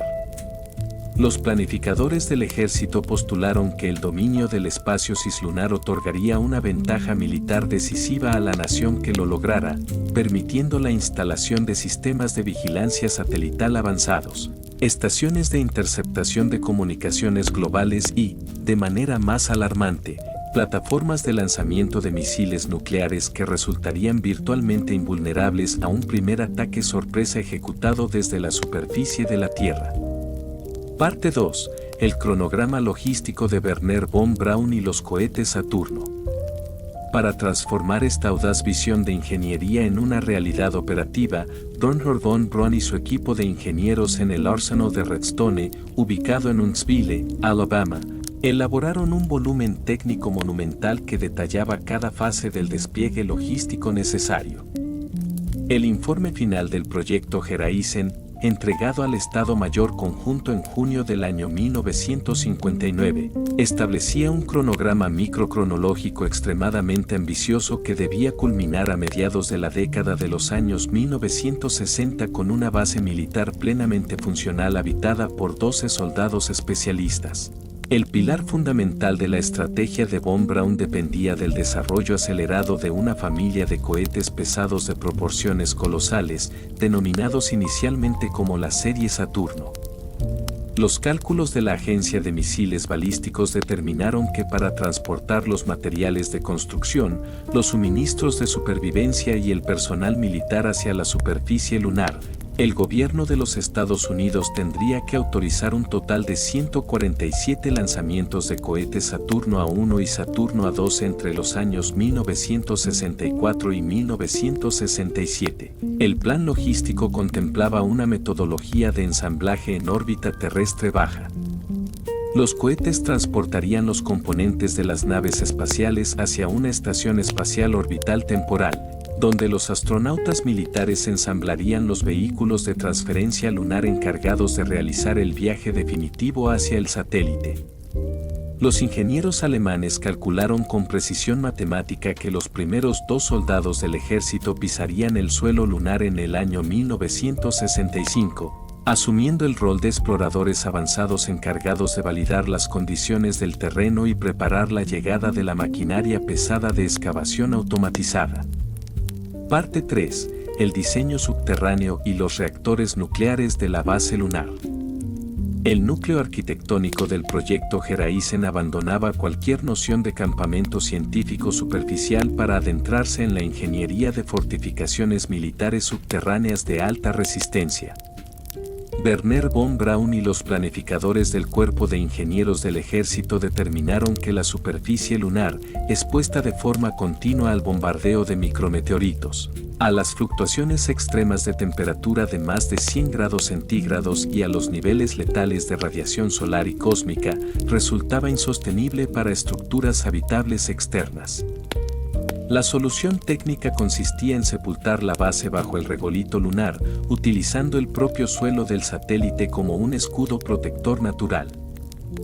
El plano de construcción detallaba que las excavaciones se realizarían mediante maquinaria pesada automatizada y adaptada al vacío, la cual sepultaría una serie de tanques modulares cilíndricos de metal reforzado a varios metros de profundidad. La base contaría con salas de mando, dormitorios compartimentados, laboratorios de comunicaciones y un centro de soporte vital capaz de reciclar el oxígeno y el agua para una guarnición permanente de 12 soldados. Para alimentar esta colonia militar subterránea sin depender de la inviable energía solar de la época durante las largas noches lunares que duraban 14 días terrestres, los ingenieros diseñaron un sistema de suministro energético basado en 2 reactores nucleares compactos. Estos reactores debían ser transportados en secciones por los cohetes de la serie Saturno y enterrados en pozos separados a una distancia prudencial de los módulos habitacionales para evitar la contaminación radiológica de los operarios. Parte 4. El arsenal cislunar y el armamento para el vacío. La militarización de la Luna exigía el desarrollo de un arsenal completamente nuevo, dado que las armas de fuego convencionales de las Fuerzas Armadas eran inútiles en las condiciones de vacío absoluto y baja gravedad del entorno lunar. Los químicos y los ingenieros de armamento del ejército estadounidense se enfrentaron al hecho de que la pólvora tradicional requiere oxígeno atmosférico para arder de forma eficiente y que los lubricantes derivados del petróleo se evaporan de forma instantánea en el espacio, provocando el encasquillamiento mecánico inmediato de los componentes móviles de los fusiles automáticos. Para resolver este desafío táctico, los laboratorios del proyecto Horizon diseñaron planos para armas de propulsión por gas comprimido y sistemas de ignición química sellada que utilizaban propelentes autorreactivos. Los soldados astronautas debían ser equipados con pistolas y fusiles especiales capaces de disparar pequeños proyectiles de fragmentación direccional o dardos perforantes que no generaran un retroceso excesivo. En un entorno donde la gravedad es solo una sexta parte de la terrestre, el retroceso de un fusil convencional de asalto derribaría al tirador o alteraría su trayectoria de forma peligrosa en el espacio. El armamento cislunar propuesto se centraba en la neutralización de los trajes espaciales de los comandos soviéticos invasores, asumiendo que una pequeña perforación en el blindaje textil de presión de un enemigo provocaría una descompresión explosiva inmediata, eliminando la amenaza sin necesidad de utilizar calibres pesados destructivos. Parte 5. La cancelación administrativa y la transición hacia el programa civil Apolo. A pesar de la rigurosidad técnica y la inmensa inversión intelectual volcada por Wernher von Braun en los planos del proyecto Horizon, el destino del programa comenzó a torcerse cuando los costes económicos estimados llegaron a las oficinas de la Casa Blanca. El presidente Dwight Eisenhower miraba con profunda desconfianza la creciente influencia del complejo industrial militar y consideraba que la transformación de la Luna en un campo de batalla nuclear provocaría una escalada bélica global incontrolable con la Unión Soviética. Para Eisenhower, la conquista del espacio no debía ser una extensión de las trincheras terrestres, sino una demostración de superioridad tecnológica e ideológica ejecutada ante los ojos de la comunidad internacional. La decisión administrativa que selló el fin del proyecto Horizon se produjo con la firma de la Ley Nacional de Aeronáutica y del Espacio, la cual decretó el nacimiento de la Administración Nacional de Aeronáutica y del Espacio, identificada universalmente por sus siglas en inglés como NASA. La estrategia de la Casa Blanca consistió en despojar al Departamento del Ejército del control exclusivo de los cohetes pesados de la serie Saturno, transfiriendo a todo el equipo de científicos de Huntsville, Alabama, liderados por von Braun, hacia la nueva agencia de carácter estrictamente civil. Los ambiciosos planos de la base militar subterránea fortificada fueron archivados en secreto, y los vectores de lanzamiento diseñados para transportar misiles balísticos cislunares fueron reconfigurados para propulsar las naves científicas del naciente programa Apolo, transformando una iniciativa de soberanía militar en una epopeya de exploración científica pacífica. Parte 6. La resistencia del alto mando militar y los proyectos secundarios de la Fuerza Aérea. La decisión del Ejecutivo de desmilitarizar el espacio exterior provocó una oleada de indignación y resistencia pasiva dentro del alto mando del Departamento del Ejército y los estrategas del Pentágono. Los generales de división argumentaban de forma vehemente que la entrega de la tecnología de los cohetes Saturno a una agencia civil como la NASA constituía un error estratégico de proporciones históricas que dejaría la seguridad nacional desprotegida ante las maniobras espaciales de Moscú. Los militares afirmaban que la Unión Soviética no respetaría los tratados internacionales y que el programa espacial comunista mantendría siempre una doble vertiente oculta orientada al bombardeo orbital masivo. Ante la pérdida de control del proyecto Horizon, las diferentes ramas de las Fuerzas Armadas intentaron eludir las directrices presidenciales mediante el diseño de programas espaciales alternativos de carácter militar. La Fuerza Aérea de los Estados Unidos inició de forma casi inmediata el desarrollo del proyecto Dinosaur, un planeador espacial tripulado concebido para ejecutar misiones de reconocimiento estratégico y bombardeo de precisión desde la órbita terrestre baja. Aunque estos esfuerzos por mantener el control del espacio cislunar sufrieron continuos recortes presupuestarios y cancelaciones sistemáticas a lo largo de la década de los años 1960, la resistencia del estamento militar demostró que las tensiones entre la ciencia civil y el espionaje geopolítico marcaron de forma imborrable los cimientos de la carrera espacial contemporánea. Parte 7. La desclasificación del siglo XXI y el renacimiento de la doctrina espacial militar. La verdadera magnitud del proyecto Horizon permaneció sepultada en los archivos de alta seguridad del Pentágono durante más de 4 décadas, hasta que una serie de desclasificaciones masivas a principios de los años 2000 permitió a los historiadores y científicos aeroespaciales acceder a los planos originales de Wernher von Braun. La publicación de los tomos técnicos desató una profunda conmoción en la comunidad científica internacional. Lo que durante generaciones se había considerado un mito de la ciencia ficción de la Guerra Fría o una exageración de los entusiastas de las teorías de la conspiración resultó ser un plan de ingeniería militar, extremadamente detallado, respaldado por cálculos matemáticos precisos sobre trayectorias cislunares, logística de combustible y blindaje contra la radiación. Los analistas contemporáneos se asombraron al descubrir que las tecnologías empleadas posteriormente por la NASA para llevar al ser humano a la Luna en el año 1969 no eran sino subproductos de una maquinaria bélica diseñada originalmente para albergar armas nucleares en el espacio exterior. El impacto histórico del proyecto Geraisen no se limitó al ámbito académico de la revisión documental, sino que sirvió como el cimiento ideológico y estratégico para la configuración de las doctrinas de defensa del siglo XXI. Con el anuncio formal de la creación de la Fuerza Espacial de los Estados Unidos en el año 2019 y el posterior desarrollo de comandos aeroespaciales similares por parte de potencias rivales como la Federación de Rusia y la República Popular China, las premisas tácticas redactadas en el año 1959 cobraron una vigencia alarmante. Los estrategas de las Fuerzas Armadas modernas volvieron a estudiar los informes del general de división John Mattis para comprender la importancia geopolítica de la gravedad lunar y el control operativo de los puntos de Lagrange, áreas del espacio cislunar donde los satélites militares pueden permanecer estacionados sin consumir combustible. Este renacimiento de la doctrina de militarización cislunar transformó la percepción internacional sobre los tratados del espacio exterior.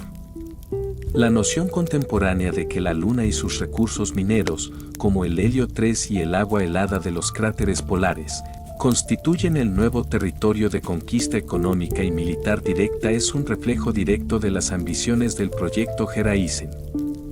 Al analizar el panorama estratégico global actual, queda de manifiesto que las tensiones aeroespaciales modernas no son un fenómeno inédito del nuevo milenio, sino la continuación directa de una carrera por la dominación cósmica que comenzó en los laboratorios de Huntsville, Alabama, demostrando que los seres humanos siguen contemplando el cielo nocturno no solo como un horizonte de paz e investigación científica, sino como el campo de batalla definitivo del futuro imperial de la humanidad. Parte 8. El balance técnico final y la geopolítica cósmica del mañana. Al examinar la microcronología integral del proyecto Geraisen, los expertos en defensa global concluyen que, aunque el programa nunca llegó a ejecutar un solo lanzamiento hacia el satélite terrestre, su existencia alteró de forma permanente la trayectoria tecnológica de la civilización moderna. La presión ejercida por el Departamento del Ejército para validar la viabilidad de la vida humana en entornos de gravedad reducida aceleró el desarrollo de la ciencia de los materiales, los sistemas de telecomunicaciones digitales selladas y la medicina aeroespacial a una velocidad que los presupuestos científicos ordinarios jamás habrían permitido. La base lunar de Von Braun funcionó como un catalizador invisible que forzó la infraestructura industrial de la posguerra a dar un salto cuántico hacia la era cibernética y de la exploración espacial masiva.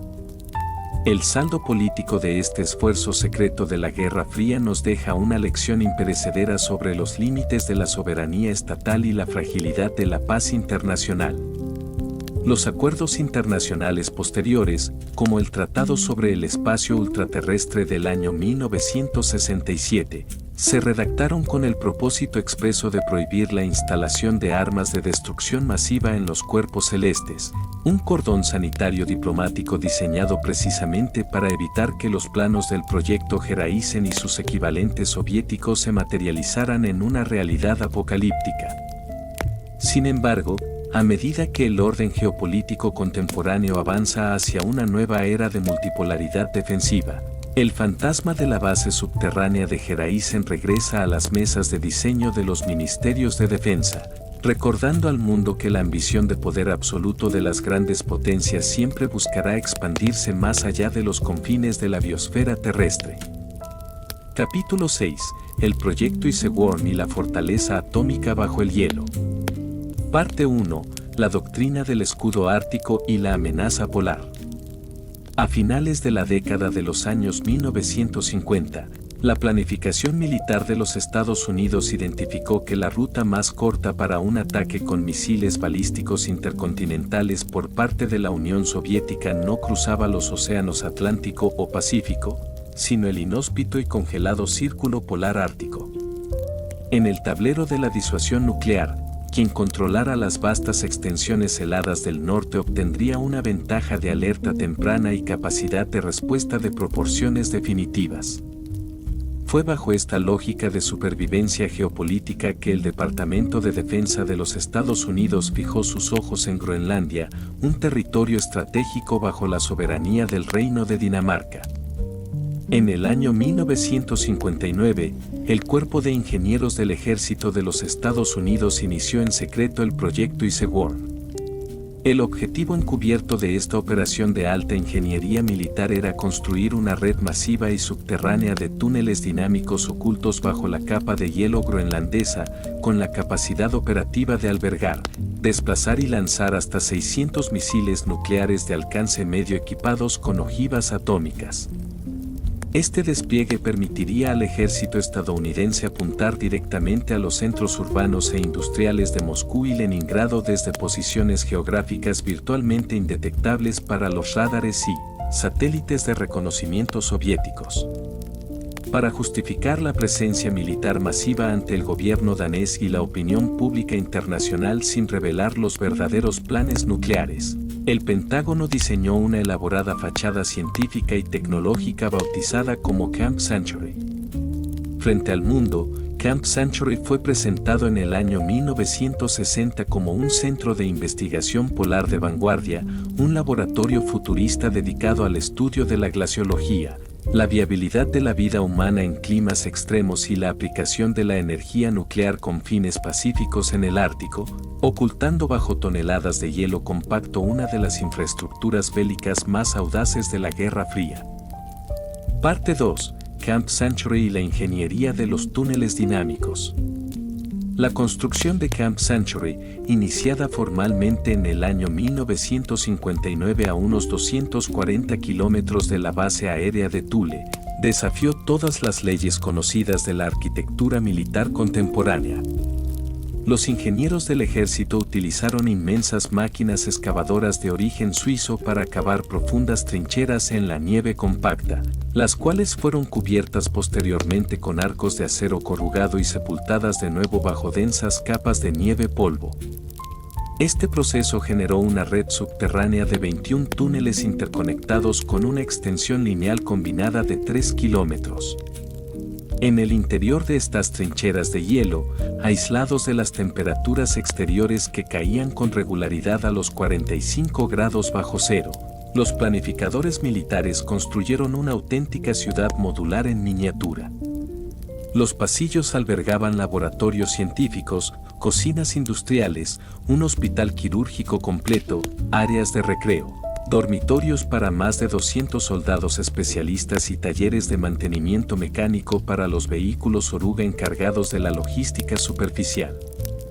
Las paredes de los túneles eran de hielo vivo y requerían un cepillado diario constante, dado que la inmensa presión y el flujo dinámico del glaciar amenazaban de forma continua con deformar las estructuras metálicas y colapsar los pasillos sobre los módulos habitacionales. Para alimentar esta inmensa red sin depender del inviable suministro continuo de combustible diésel a través de las tormentas polares, el ejército estadounidense transportó por piezas e instaló en el corazón del hielo el reactor nuclear portátil PM-2A. Este reactor, que comenzó a operar a finales del año 1960, se transformó en el orgullo tecnológico del programa, suministrando energía eléctrica y vapor de calefacción a toda la colonia militar, y consolidando la base como el primer ejemplo histórico de una instalación atómica autosuficiente operada bajo la superficie de un glaciar polar. Parte 3. Los misiles Minuteman bajo la nieve y el desafío táctico. El verdadero propósito militar del proyecto Iceworm requería la instalación de una versión modificada de los misiles balísticos intercontinentales de 2 etapas, adaptados específicamente para las condiciones extremas de almacenamiento ártico.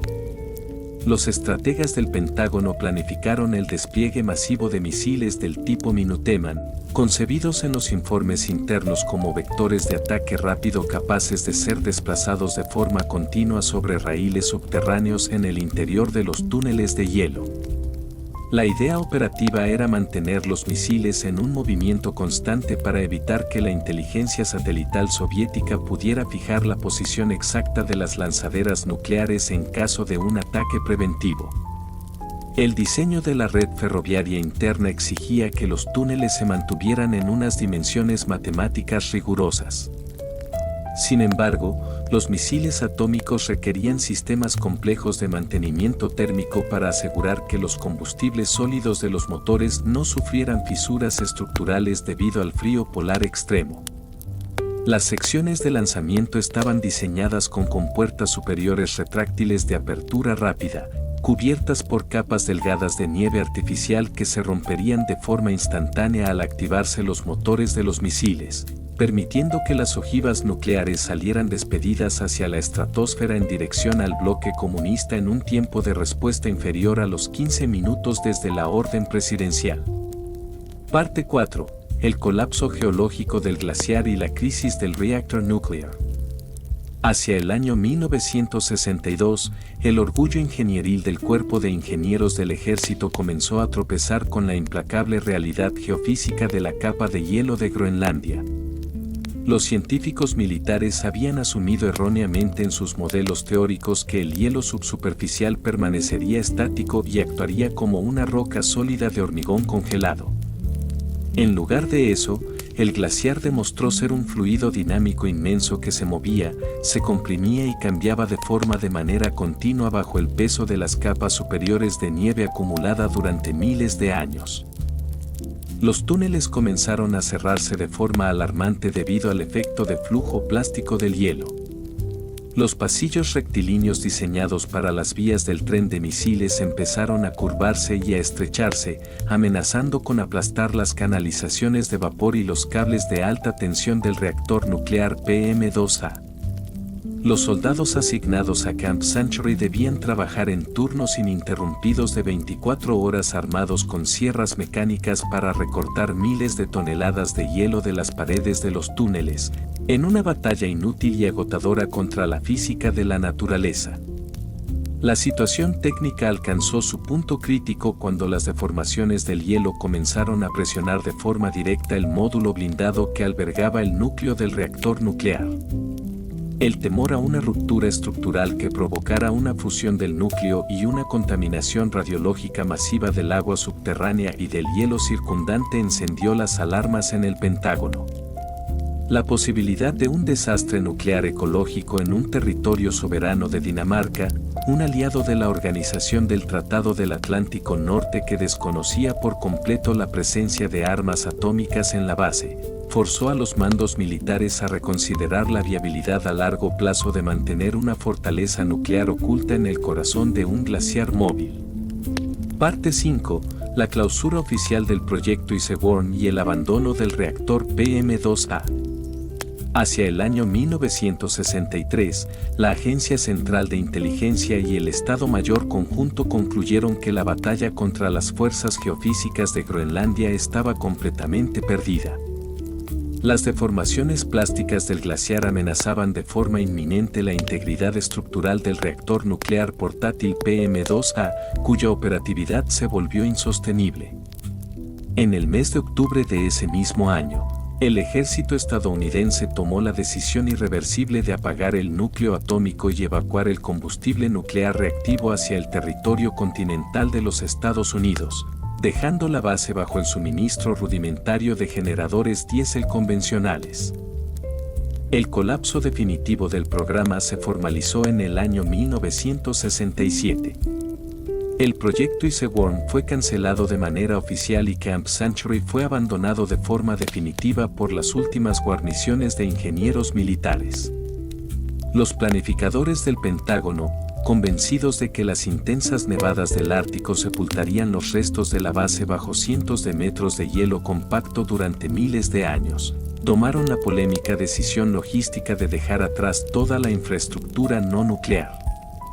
Esto incluyó miles de toneladas de combustible diésel residual, fluidos refrigerantes industriales con bifenilos policlorados, aguas residuales urbanas y una cantidad indeterminada de residuos de baja actividad radiológica atrapados en las entrañas congeladas del glaciar.